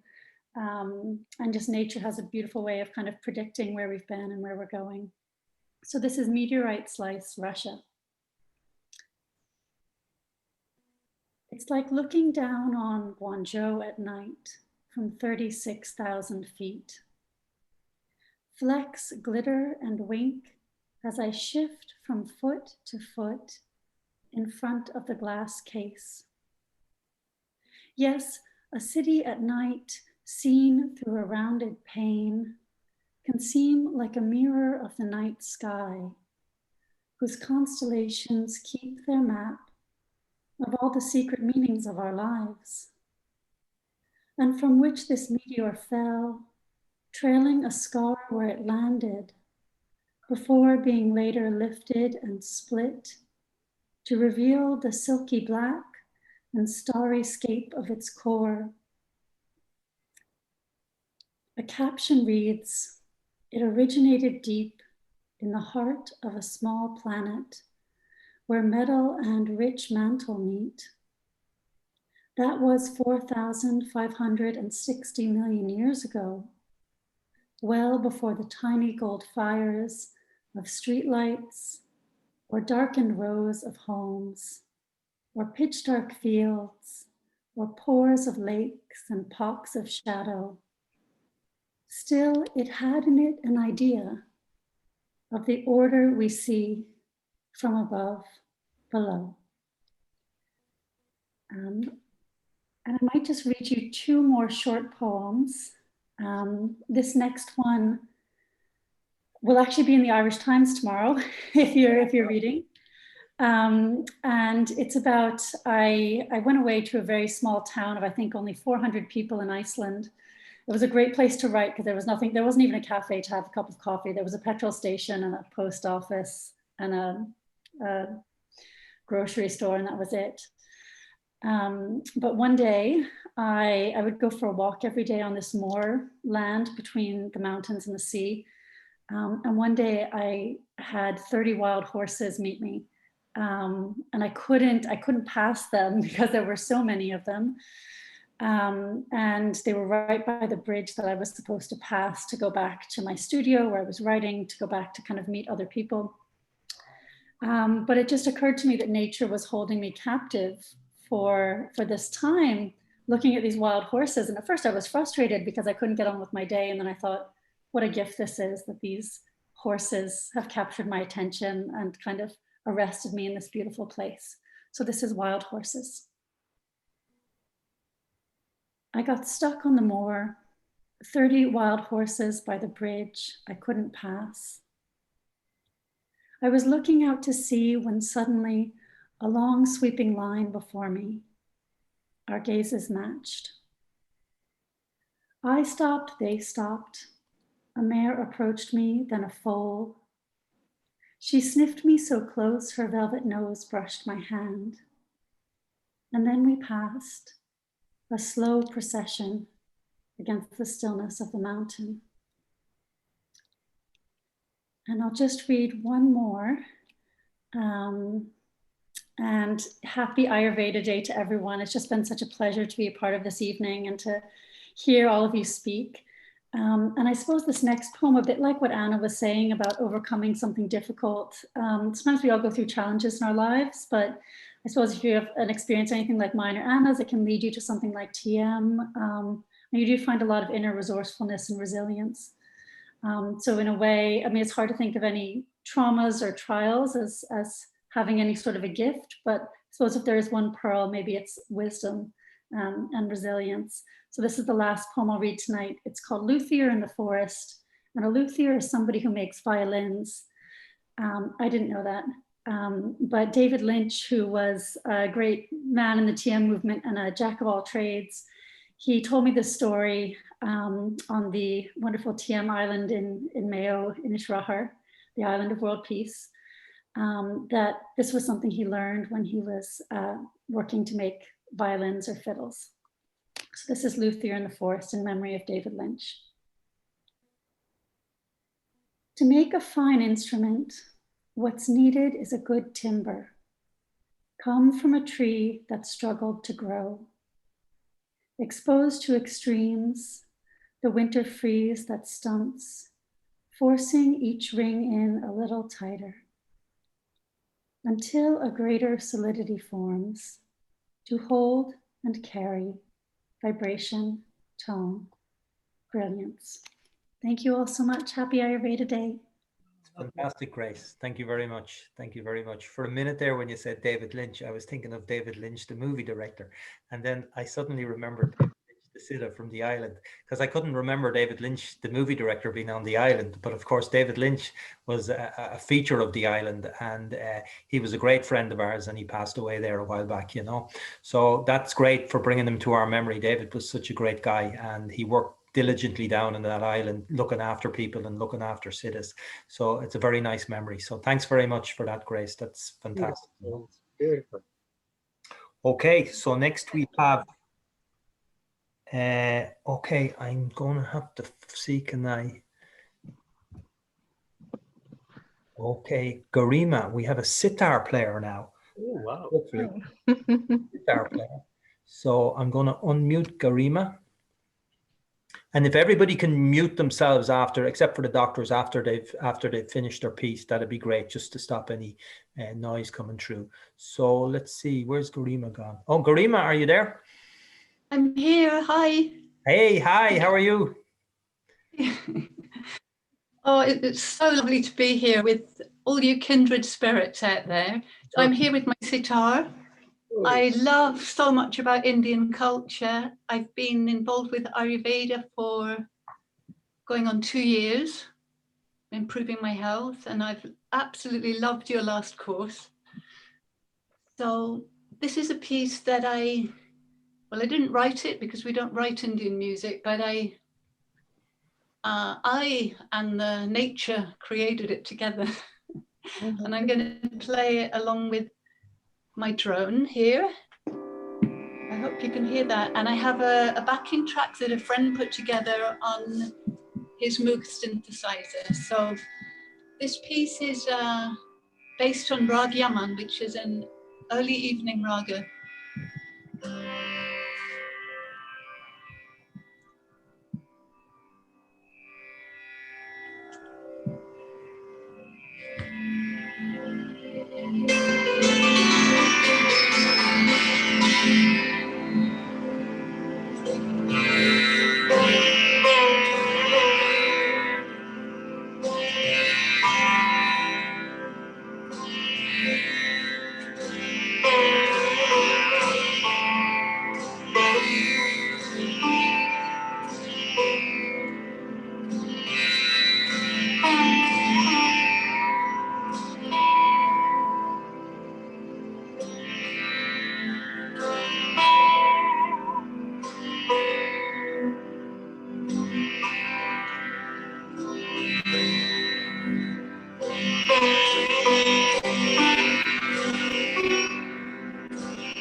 I'm going to stop there, otherwise I'll be playing all night long. Fantastic. That was great. Really, really good. Thank you very much for that. Actually, I used to organize Gandharva Ved concerts in Ireland and bring in musicians from India, and we had sitar players and sarod players, and it was always great. We traveled all over Ireland. I mean, down the countryside into County Cork, into County Kerry, where I don't think this music really would have been in a lot of the small villages we went to. And we always got a great reception. We always got so many people to come out, and people just absolutely loved the music and what it did. And you're a fantastic. Yeah. So it's absolutely great to have that on this evening. Actually, Amarjeet just sent me a little message, and he just says he wants to say a word about Indian classical music. Oh, fantastic. Yeah. So Amarjeet, I'll put you back on, but as you realize, we're moving on with this. So thank you anyway. Thank you. Thank you very much. Thank you. Amarjeet, would you like to say a few words? Yeah, just very quickly, sort of coming towards the end of 2020, thank God. We will be having our last program for the APPG on Indian Traditional Sciences on music for healing. And obviously, as you know, Gandharva plays a very important role as it's a sister science to Ayurveda. And so the amazing lady who just played the sitar and all your other Indian classical music players, who are obviously acquainted with the ragas and the raginis, would be really wonderful to come together and put this program together, because everything's on virtual platform now. So it would be nice to have some keen and dedicated interest in this program, not just from here in the UK, but also from Ireland.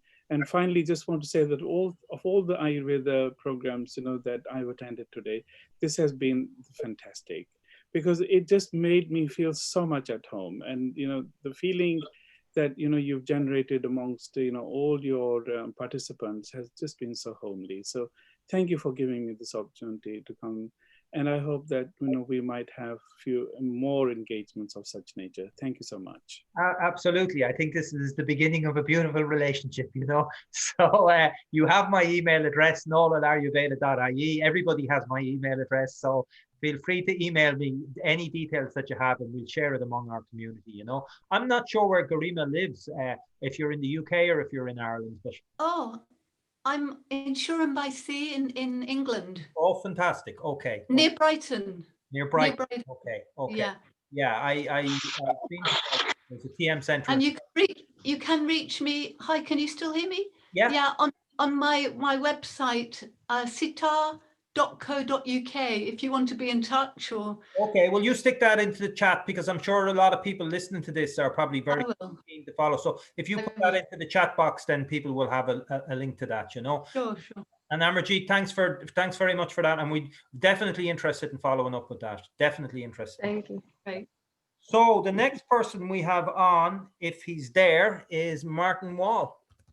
So Martin, let's see, can we find you? Yeah, he's there. Oh yeah, Martin is there. Okay, Martin. So I'm going to unmute you, Martin. Let's see.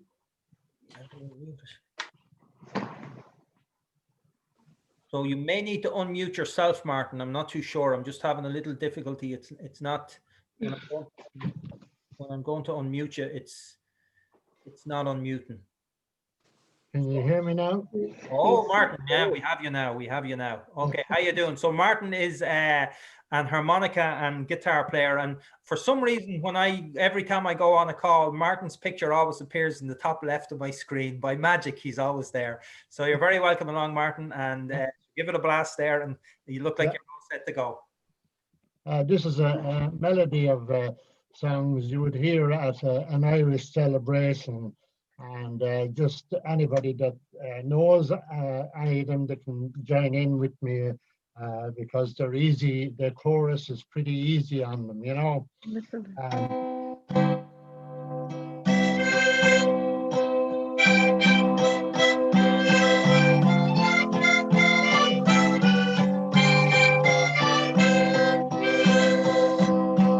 I've a nice little cut and a small bit of land in a place at the side of the sea, and I care about no one because I believe, oh, there's nobody cares about me.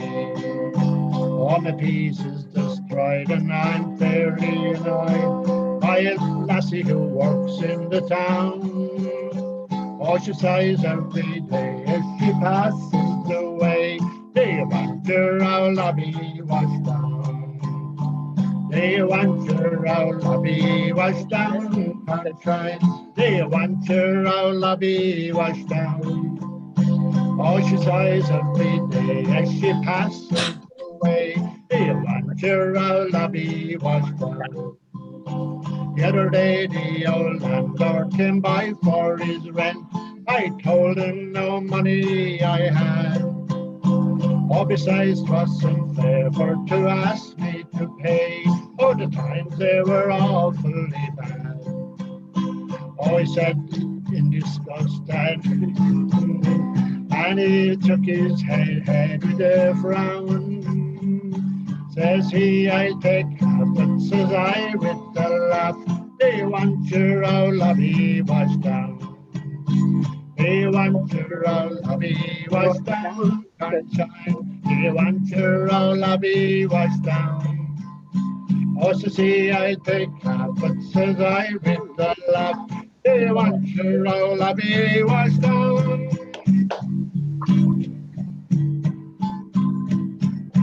I've been a wild rogue for many years, and I spent all my money on whiskey and beer. And now I return with gold in great store, and I never will play the wild rogue no more. And there's no day, never. Oh no, they never no more. Well, I played the wild rover, no, never no more.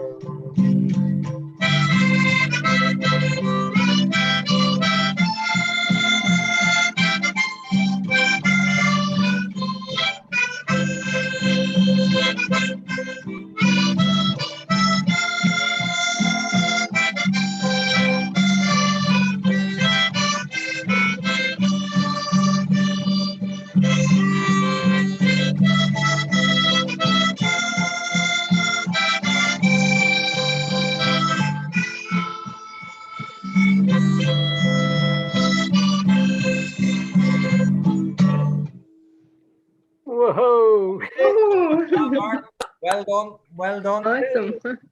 I'll just unmute now. Yeah, that's okay, Martin. Thanks a million. Great. It put you in mind of a pint of Guinness now, I can tell you that. That's for sure. But anyway, we can't have any of them for a while. So that's great, Martin. Thank you very much. So the next person, if I can find them, I hope I have this spelling right.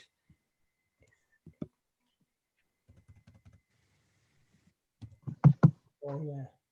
Now, I hope I have the right person here. So, and I'm not even too sure how to pronounce this, but it's Rajvinder, can you pronounce that name that's on the screen there? Where is it? Just up at on. Maybe you can't see it. Okay. I can't see it.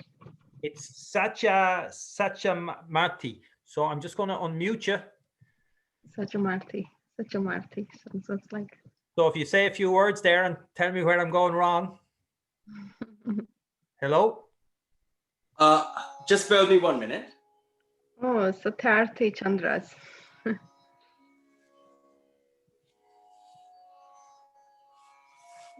Okay. Thank you very much. Yes. How are you? Fine, thank you. Nice to meet you all. Nice to meet you. Namaskaram to everybody. Yeah. Yes, my name is Satyarthi. And thank you to all the speakers who came before us. It was very, very inspiring. Now, I'm going to just present a short song in praise of Lord Rama.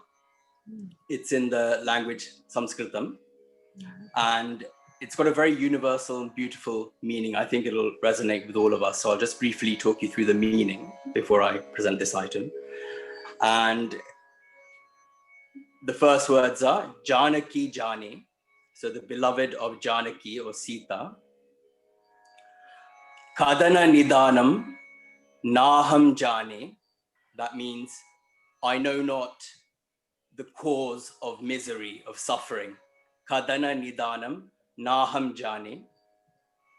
Moksha Kavatam Naham Jane. Neither do I know where lies the door to moksha or to emancipation. Then it goes on to say, Vishada Kale Sakha Tvameva Bhayantakare Prabha Tvameva. So during difficult times like the present times that we're all experiencing, Vishada Kale Sakha Tvameva. You alone are our friend, our benefactor. And then Bhayantakare, during times of fear and apprehension, you are the light, Prabhatvameva. Then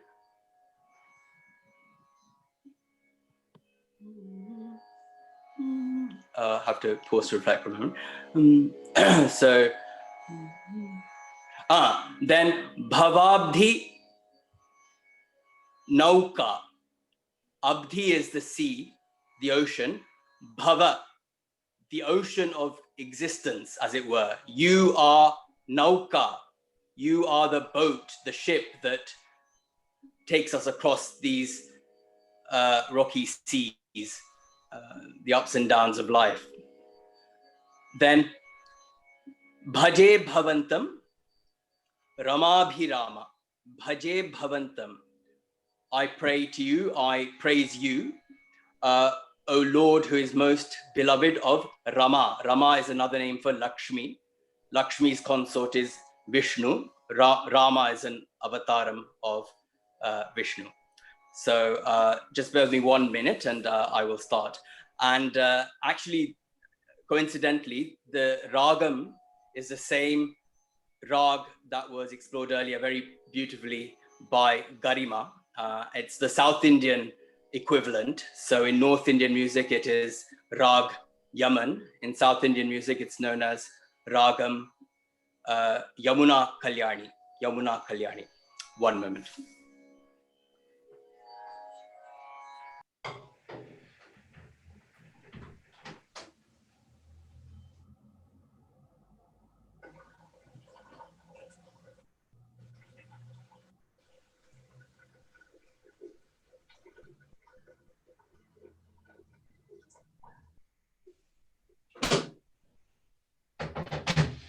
He's muted now. No, Unmute him. Owen's muted. Yeah. I think you may have muted yourself. Now it's okay. Yeah, that's fine. Thank you. Okay, so without further ado, Janaki Jane. Janaki Jane. Janaki Jane. Rama Janaki Jane. Rama Janaki Jane. Kadana Nidanam Naham Jane. Moksha Kavatam Naham Jane. Janaki Jane. Rama Janaki Jane. Vishad Kale Sakhatvameva Bhayantakare Prabhatvameva.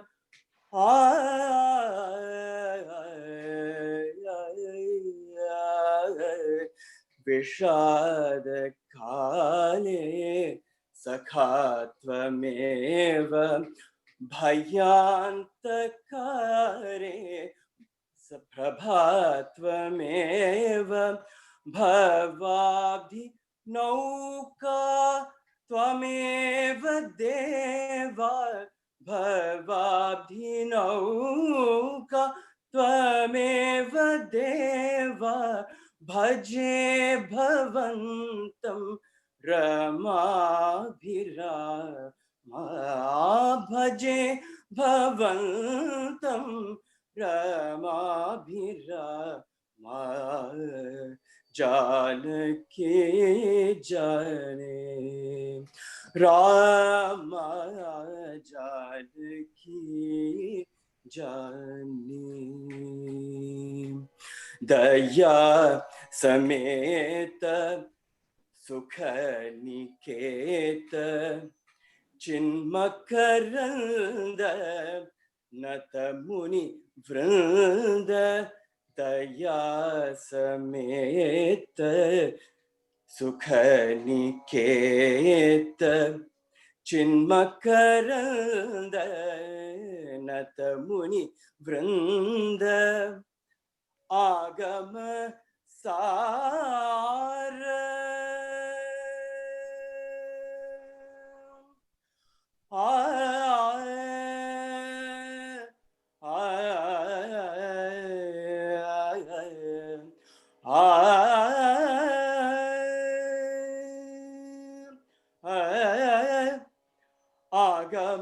Agamasara Jita Samsara. Agamasara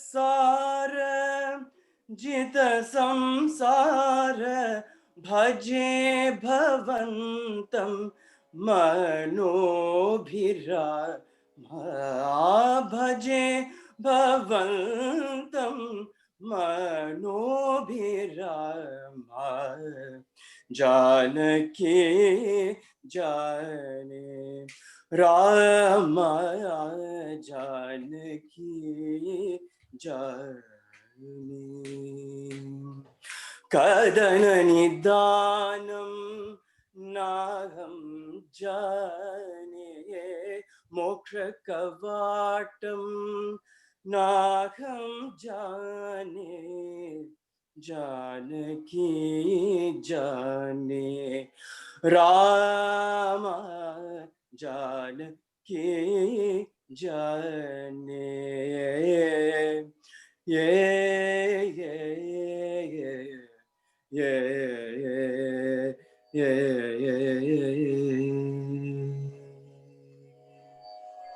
Thank you very much. Thank you. Really nice. Really nice. Thank you. Thank you very much. Thank you. It put me in mind of, I went to Kochi once actually. I was doing Panchakarma in India. there was a little music hall in Kochi where they played Gandharva Veda music every morning at 5:30, and they also played it at sunset, and it brought me very happy memories of that. So thank you very much for that. It was fantastic. So I'm realizing that time is moving on and a lot of people are dropping out because they want to go to bed, but we still have quite a few people. But even if we don't get through everybody tonight, we are going to have another celebration coming up to Christmas as well. So anybody that we don't get to this evening, we will definitely, they'll be first on the list the next time round. So we have a poem next from Ian, if he's still with us. So let's see, can we get Ian? Oh yeah, Ian Middleton. Sure, Ian Middleton is always with us. Oh, great. Oh, great to hear from him. How you doing? Hi there. I feel a bit of a cheat really because I was just going to recite a poem by someone else. That's not really anything that I can call my own in any way. So if you're happy with that poem. I'm very happy with that, but your internet connection. Sorry, I'm just getting a message. Yeah, I just got a banner on the screen there. Sorry about that. See, sometimes if I move. Ian, turn off your camera, Ian, and it might be easier for us. Your sound might be better if you switch off your camera. It's not that we don't want to look at you, Ian, but it's just the internet connection is very bad. You know? So, it is very bad. I have just switched it off. I don't know if that helps. It's making a big difference. It's making a big difference. Thank you. Okay, well, look, I'll just be very quick. It's, as I say, it's a poem written by someone else. It's not exactly in the Vedic tradition or any connection to Ayurveda, but it does speak to internationalism, to peace, to anti-imperialism. It was written by a guy called Hamish Henderson, who's now passed away about 20 years ago. He was a very famous Scottish folklorist and ambassador for peace, and it's got a kind of political bent, but you know, I think it's about peace and a wish for a better world. So I'll read you the poem. It's really a lyric to a song. I won't impose my voice on you, but I'll read the lyric, and it's in Lowlands, which is the dialect of the lowlands of Scotland. I'm actually from the northeast of Scotland. We have a dialect called Doric, which is a completely different thing. But so I'll give it my best shot. It's called "The Freedom Come All Ye." Okay. Roch the wind in the clear day's dawning, blaws the clouds hielster gaudi o'er the bay, but there's mair nor a roch wind blowing through the great glen of the world today. It's a thought that would gar oor rottens, a they rogues wa gangalis fresh and gay, tak the road and seek other lonings for their ill ploys to sport and play. And nae mair will the bonny callants march they war when oor braggarts crousely craw, nor wi winds fit pit heed and clachin, mourn the ships sailing down the broomy law. In broken families in lands we've herried, will curse Scotland the brave nae mair, nae mair. Black and white, e'en to leather merit, mak the vile barracks so their maisters bear. So come all ye hame wi' freedom, and never heed what the hoodies croak for doom. In your house, a' the bairns o' Adam will find breed, barley brie, and painted room. And when MacLean meets we's friends in Springburn, a' the roses and geens will turn to bloom. And a black lad for yont Nyanga dings the fell gallows of the burghers doing. There it is. Thanks very much, Ian. I'm afraid I'll have to sit down with the script of that just to go through it, because it's I think there's a lot in that went over my head that time, but I'm sure a few readings will clarify it. If you don't mind sending me a link to that, Ian, or the text of it, I'd love to read back over it at some stage, you know. I'll certainly do that, no. Yeah. Certainly do that. Thanks for allowing me to say something. Oh, I'll just scoot now. You're very welcome. I think you've done all the courses, am I correct in saying? Sorry, I'm just going to say, yeah, sorry, I was just going to say, but I was going to say this at the beginning. I started doing your course in March, just at lockdown, and I've done 6 in a row now. It's been a huge inspiration for me. I've learned something new every time I've listened in. I've tried to make changes in my lifestyle, and the changes I have made thus far has definitely been an improvement. It's a great inspiration. I think you're doing a wonderful job there, and I'm just going to keep signing in as long as you do it, well, at least until anything else comes up. So on behalf of everybody who's got benefit from this, I just like to say a huge thank you to you and to all the doctors. It's a wonderful thing. Thank you so much. Namaste. Yeah, great, Ian. And we love seeing people coming back on our courses, because we know Ayurveda is a lifetime thing. It's a lifetime thing, and it's going to add years to your life and life to your years. So the more people come back on it, like I'm still learning, everyone's still learning, the doctors are still learning. That's what life is. It's learning, and you never stop learning. So it's great to see you coming on it, and hopefully you'll be there next Tuesday when we start off again, you know. But what I want you to do is get your friends to come on as well. We need new people as well, so get your friends. You're right. Okay, I'll put the word around. Thanks again, Noel. Thank you very much. Thanks a million. So now we're going to go back to Anna, because Anna is the youngest person here, and she's got to be going to bed soon, you know. So Anna, I'm going to unmute you again, and you're going to read some poems for us. Let's see, Anna. Now, I think we will get through everybody that I spoke to. So, you know, if people want to go off and go to bed, that's fine. So that's okay, but we'll keep going anyway, you know. There's no harm in a late night every now and then. So Anna, can you hear us? Yeah, thank you. Okay. Great. So you can go ahead with your poem. Yeah, and I was going to say as well, like, you know, early nights are great, but late nights, when they're part of a good community and good love and energy going on, then it's like sleep, but you're awake. You know, so it's fine. It's equivalent. But I have just, if I'm allowed to do 2 poems, I have 3, but I'll do 2 just to be caring and considerate to other people. So hey, Anna. Christmas, perfect. Yeah, Christmas I'll do more. But I have 1 poem for the morning, and then I'll finish with 1 poem called Evening Prayer for the evening, just to kind of, you know, make it a theme. But they're based on just how I kind of see the world. They're not you know, whether they're meaningful or not, I just really enjoy writing them. They kind of help me see the world a bit more. But this one is inspired by my cat called Summer, and it's called Morning Milk. I'll just read it. Morning Milk. I heat up the milk and place the floral saucer on the cold kitchen tiles.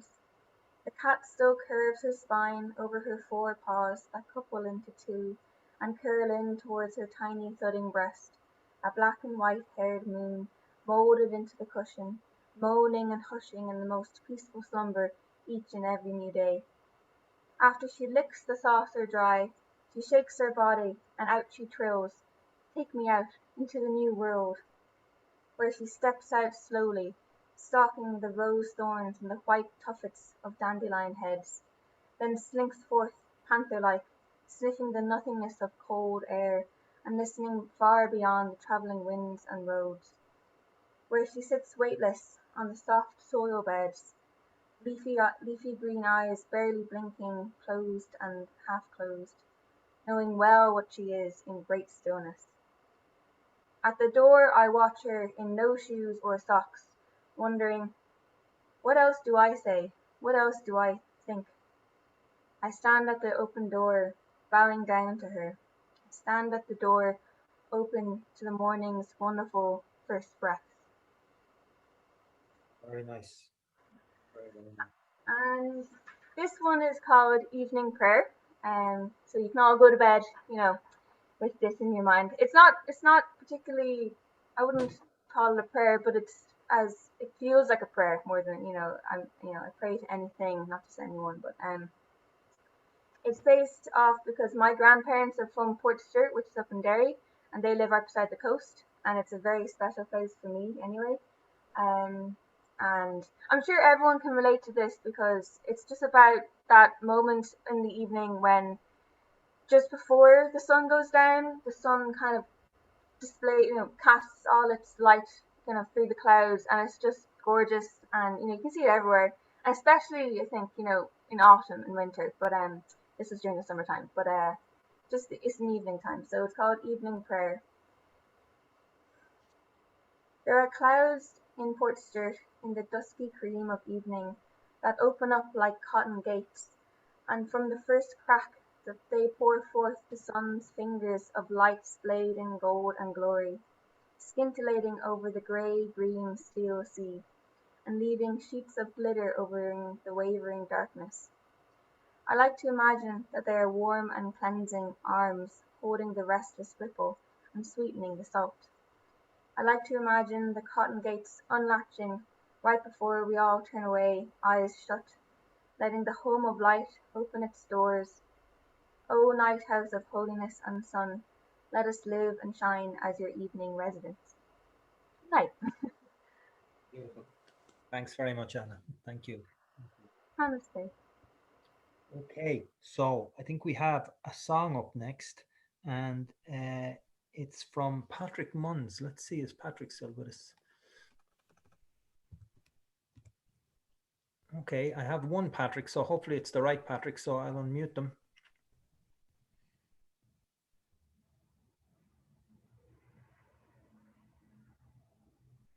So, Patrick, if your name is just up on the screen as Patrick, and you're the Patrick that wants to sing, maybe you just need to unmute yourself. I can't get you unmuted, so it may be at your end that you've muted yourself for that tends to be what happens. Okay, I'm not getting any luck there. I'll tell you what we'll do. We have Karen and Billy, our bagpipers and singers and songwriters, and the professional singers and songwriters coming up, but I was saving them as a treat, you know. So we have another poem from Sonia. And Patrick, in the meantime, if you can sort out your mute thing, then we can call you. We can call you next. So Sonia, if you're there, let's see. I have no Sonia. I have no Sonia on the. For the bagpipes. We'll have to go for the bagpipes, yes. So, Karen.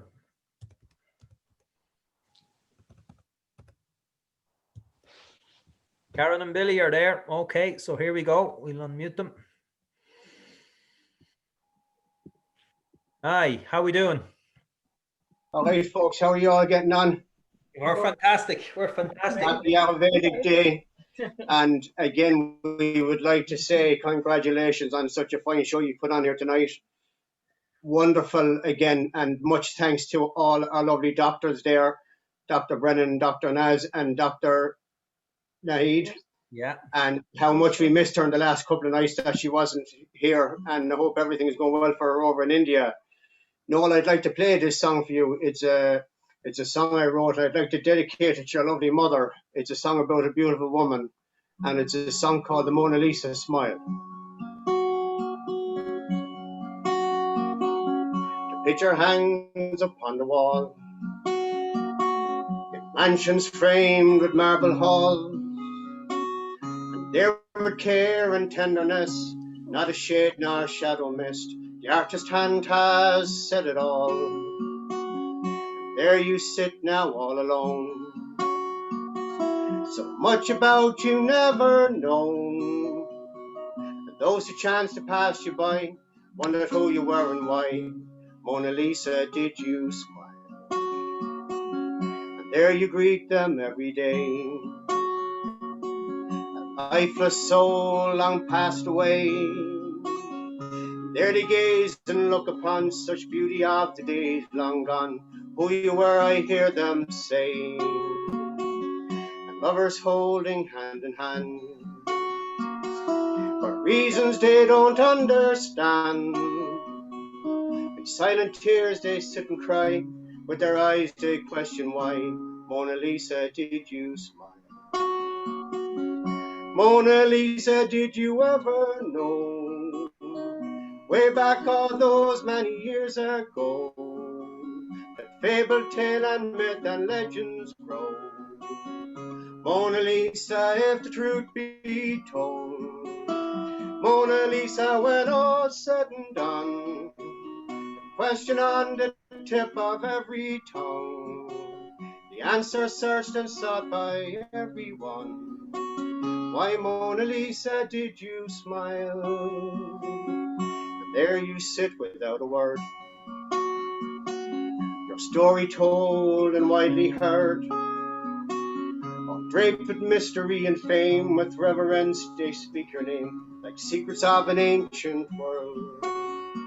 And people come from everywhere, the legions of the ones who care, and those who seek the grail so dear, a pilgrim's journey just to hear, why Mona Lisa, did you smile?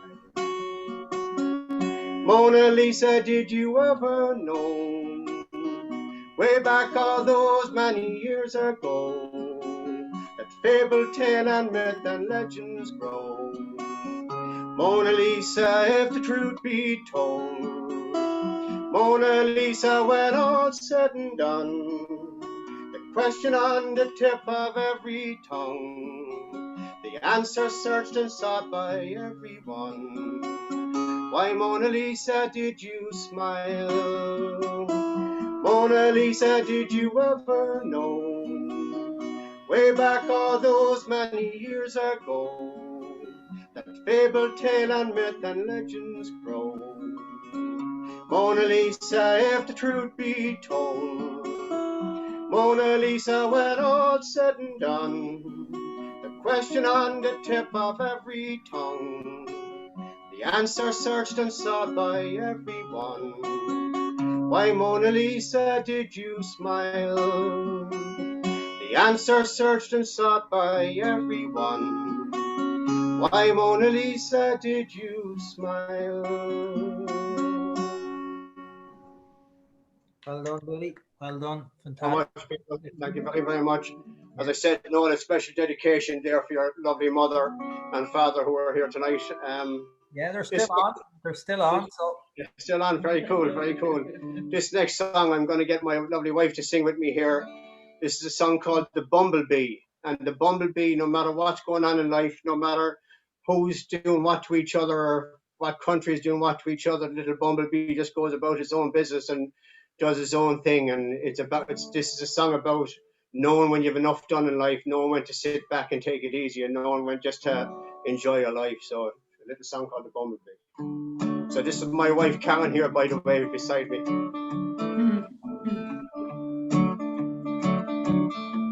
Well, I've made up my mind today, there ain't nothing gonna get in my way. We'll be doing just fine, drinking red wine on the Champs-Elysees. I'm gonna kick back and throw up the shoes, I'm gonna smile when I'm singing the blues, and we shade 'neath the trees in the warm summer breeze, 'cause honey, I've paid my dues. Hey diddle diddle, hey diddle dee, I'm as happy as a big old bumblebee. Today's my day, there ain't nothing gonna get me down. Hey diddle diddle, cock-a-doodle-doo, just colors in the rainbow other than blue. Just open your eyes and let the sun come shining through. Well, I don't gotta worry or care, kind of feels like I'm walking on air. And at the end of the day, if you're going my way, well, maybe I'll see you there. But I don't got no clue where I'm going, kind of heading which way the wind blown. Gonna laugh, gonna sing, gonna do my own thing, destination never known. Hey diddle diddle, hey diddle dee, I'm as happy as a big old bumblebee. Today's my day, there ain't nothing gonna get me down. Hey diddle diddle, cock-a-doodle-doo, just colors in the rainbow other than blue. Just open your eyes and let the sun come shining through. Yeah, life is just a sequence of dreams. You're like a rabbit lost in days and high beams. And if you go the wrong way, well, you know what they say, it's never quite as bad as it seems. 'Cause worry is a prayer for doom, but if you don't grow, you never can bloom. Yeah, life can be tough, but you'll be dead long enough. So honey, I'd change my tune. Hey diddle diddle, hey diddle dee, I'm as happy as a big old bumblebee. Today's my day, there ain't nothing gonna get me down. Hey diddle diddle, cock-a-doodle-doo, there's colors in the rainbow other than blue. Just open your eyes and let the sun come shining through. One more time, everybody sing it, come on. Hey diddle diddle, hey diddle dee, I'm as happy as a big old bumblebee. Today's my day, there ain't nothing gonna get me down.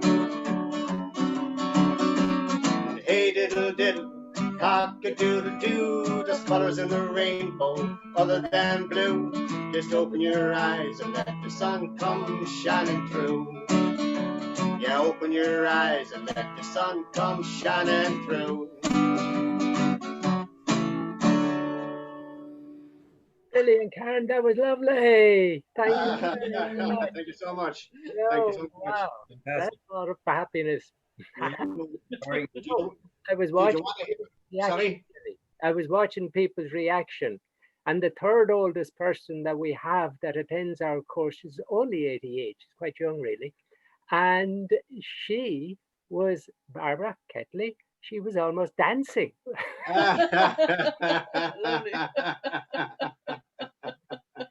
That's very cool. That's very cool. Well, as I said, you know, I can't thank you enough for all your lovely wisdom and information that you give us. This is our fifth time doing the course. We learn from it every time, and it's lovely seeing you all. And I agree with what all your other speakers said. It's like family now at this stage. We look forward to it every Tuesday and Thursday night, and we're so disappointed when it goes off. You know, we're kind of at a loss to do something on the nights when it's off, you know. So really, thank you so much for everything you do for us, for all the joy you bring, for all the love you bring. I mean, it's just amazing that what you do for people over here. Absolutely amazing, yeah. Where are you, by the way? Where are you? We're in Tipperary, yeah. We're in the City of the Kings. We're in Cashel. Oh, you're in Cashel. Okay. Yeah, City of the Kings, Noel. City of the Kings, yeah. You can do one thing more for us then. I think you can sing us one more song, I think we've time for one more. We'll look for Patrick after you, but I think if you have one more, we'd like to hear it. We'll do the Bagpipes. So this is a song I wrote for my lovely wife here. It's a song called I Could Die, yeah. Because when you know what love is, it can take your breath away. And it's always like, you know,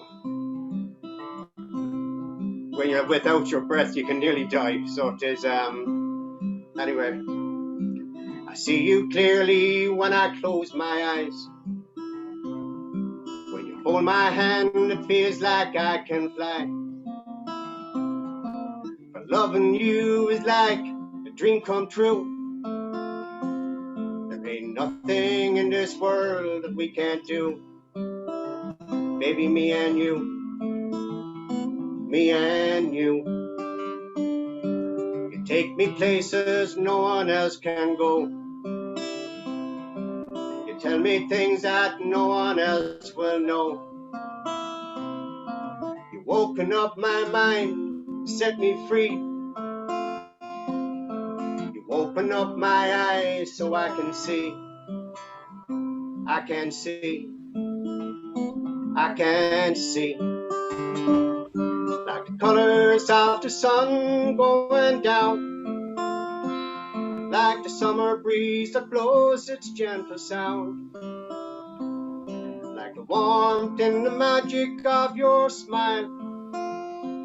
I'd love when you look at me, when I catch your eye. I could die. I could die.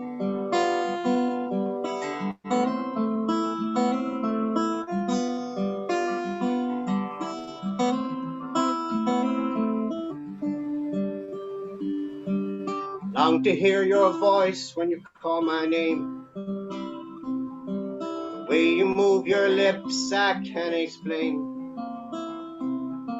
I love the way you squeeze and hold me tight. I love to lay beside you every night. and the world feels bright. Everything's alright.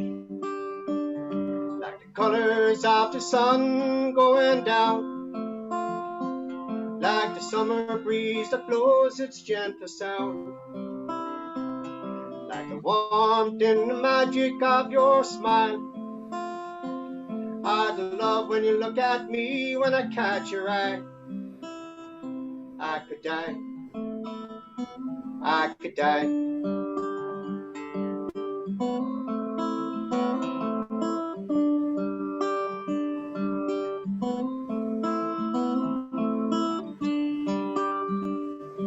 If I could make a wish upon a star, I'd make a wish to be the way we are. But love is a story to be told. You're always in my heart, you're in my soul.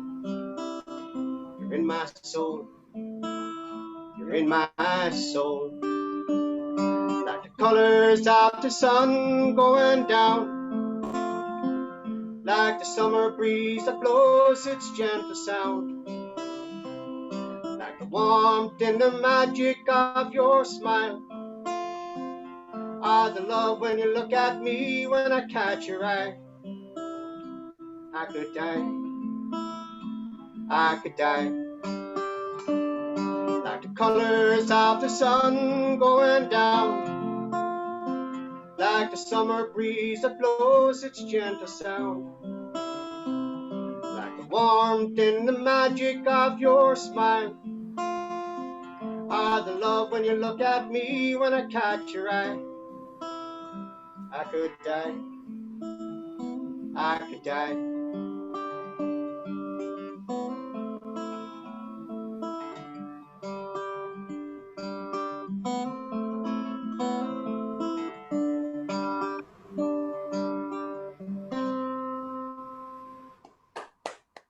Lovely. Thank you so Well, much. Billy, that was fantastic. Really, really fantastic. Did you write all them yourself?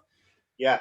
Oh, wow. Wow. Yeah. I've 4 albums out, Noel. Oh, do you? Because someone was looking for your I have surname. a new I album. think you've got a few fans here, you know. So stick your surname, into the chat. People were asking. People were asking for your name, so that you know there's comments coming Billy in. O'Dwyer Bob. Billy O'Dwyer Bob. Everyone calls me Billy Bob. We're the O'Dwyer Bobs from Tipperary here. It's a big Tipperary name down here. Okay. And so Billy O'Dwyer Bob at Gmail. Oh, sorry, BillyO'DwyerBob.com. They can get all the information. Okay. BillyO'DwyerBob.com. So if anybody Yeah, anybody wants to listen to some more of your music, are you on Spotify?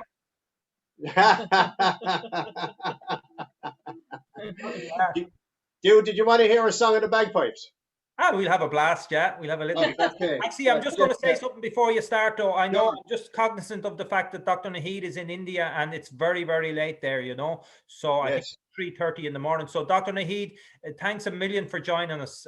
People are missing you over here, and we're really looking forward to having you back on the course. And let's see, are you still there? Oh, you are, yeah. So you needn't bother. Hang on, Dr. Naheed. We understand if you want to go to bed, you know. So, and hopefully you'll be back with us in Ireland soon enough. So thanks a million, Dr. Naheed. And Thank you for having me, and happy Ayurveda Day, everyone. Thank you. Bye-bye. Bye-bye, Dr. Naheed. Bye, Naheed. And I'm missing everyone also. Like I'm really missing the Tuesday and Thursday course. In fact, I'm going on YouTube and just watching on the videos. So I'm also missing everyone. Okay, well, if you can join us from India next Tuesday, you're more than welcome. You know? I'll try. If you can. Okay, Dr. Naheed, it's very late there. So Okay, thank you. Bye-bye. bye-bye. Take care. Okay, Billy, back to you. We're going to get a blast of the bagpipes. Right. So if you hear something that sounds like a big bass drum in the middle of it, it's probably the neighbor knocking, yeah? All right, okay. Is that my neighbor or your neighbor? Hopefully yours. Down Oh yeah, and there's Anne Brennan, everybody. She's there with Dr. Brennan. That's Don's wife, Anne Brennan. I'm sure many of you know her. Hello, everybody. In competition with the bagpipes.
Billy. Well done.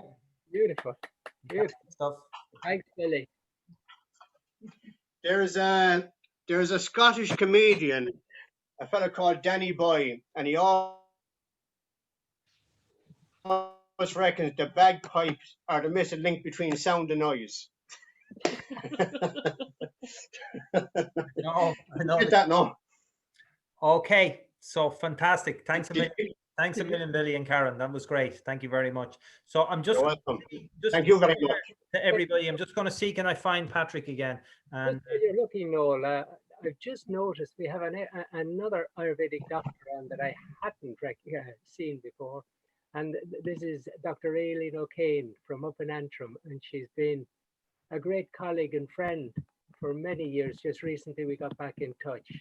And she's a great Baija working away up there. I know Aileen. I know of Aileen. Yeah, yeah. So very welcome along, Aileen. We hope you enjoyed the. We hope you enjoyed the evening. We look forward to being in touch. So I'm just going to unmute Patrick again if I can. And okay, doesn't look like we're going to get Patrick. So it looks like Anne Brennan will have to sing a song. Oh, God. I certainly close the show. Let Don Brennan sing a song. That might be more like it. Oh, Don is a poem. Oh, he's a poem, has he? Okay, okay. Well, that's our last entertainer for the evening because it's getting past 10 o'clock here. So Donald recite a poem for us. The first time I've seen your parents now, aren't they looking great? John Joe O'Neill and what's your mother's name? Ethel O'Neill. Let's see. I'll just unmute them because my mother had a song sung for her there, you know. So, Dad, are you still there? They're both there, I think. Yeah, we're here, Noel. All right. Did you enjoy that song? What song? It was a song for you, Ma. Did you not hear it? No. Oh yes, I did. I did hear it. It was brilliant. It was a song about your beauty. Oh yes. Oh yes. I didn't pick it up from nowhere. No, no. Okay. You're still up anyway. You're enjoying it. Oh, yes, yes, great. Yeah. Brilliant. Great. Well, Dr. Brennan's going to recite a poem now, and then we're going to close things off. So. I have to recite this one because it came in from one of our CPs and one of our courses, Andrea. And she was sending us all poems. Not only was she sending us poems, she sent this beautiful card. And you see the four of us on the card. I do indeed, yeah. It's fabulous. Inside, she said, she had this written: Dear Dr. Brennan, also referred to as Don, you are the happy vata that always encourages others to go on. Your knowledge and experience of Ayurveda is indeed very deep. Those teachings into the core of our being have seeped. Can you raise the sound? When you share Ayurveda, you do so with light humor, patience, and calm, using simple language to help us learners understand. The story of your taking Noel up the windy mountain made me laugh, especially when the remedy was him having hot tea and a hot bath. But I guess this is how Ayurveda works in every day. And I always remember your three key points: daily routine, bedtime by 10, and main meal at midday. I hope all of you have learned those three. There's great talent on our community, isn't there? Yeah, I got the same card, I think. We were called the A-team. We were called the A-team. I got it with another poem, I suppose. Yeah. There's different things in this one, all right, yeah. Different things in this one. Okay, that's fantastic. I think we'll draw to a conclusion here because we're at 10 past 10, you know. So I'm just going to conclude by saying it was an absolutely wonderful evening.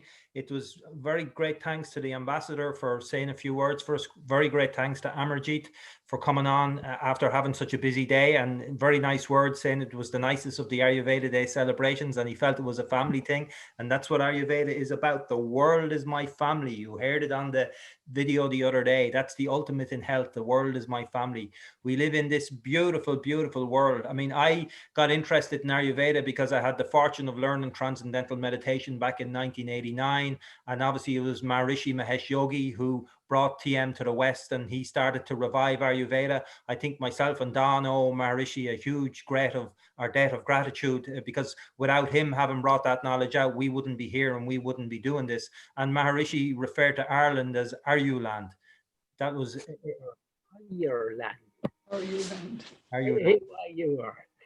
You are. Are you land, you know? And Maharishi was very keen. Maharishi wanted to create heaven on earth. He said, we live in this absolutely beautiful planet, and any problems we have are problems of our own creation. And it's through lack of knowledge and lack of understanding. And his goal was to bring about heaven on earth. And one of his main pillars of doing that was Ayurvedic knowledge and Ayurvedic medicine, to bring it back to the fore. And so that's why we're so happy to be involved in this event. There's one big thing you can do for us all, for the 4 doctors, and that's share the information about the free courses.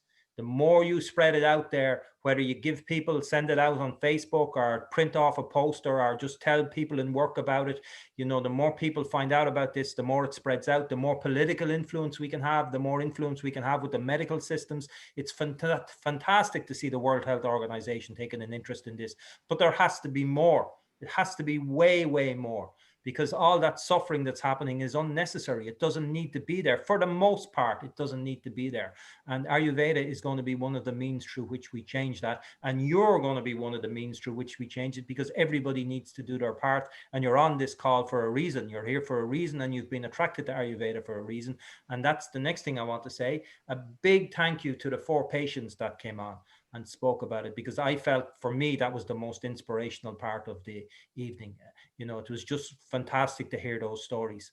And so a big thank you to them. As always, a huge thank you to our doctors, who have, to Dr. Naheed in India for coming on, and to Dr. Rajvinder and to Dr. Brennan, because without them, we couldn't be doing this. We wouldn't have this knowledge, you know. So a big thank you to our doctors. And of course, a big thank you to you for coming on as well. So we're back on again next Tuesday.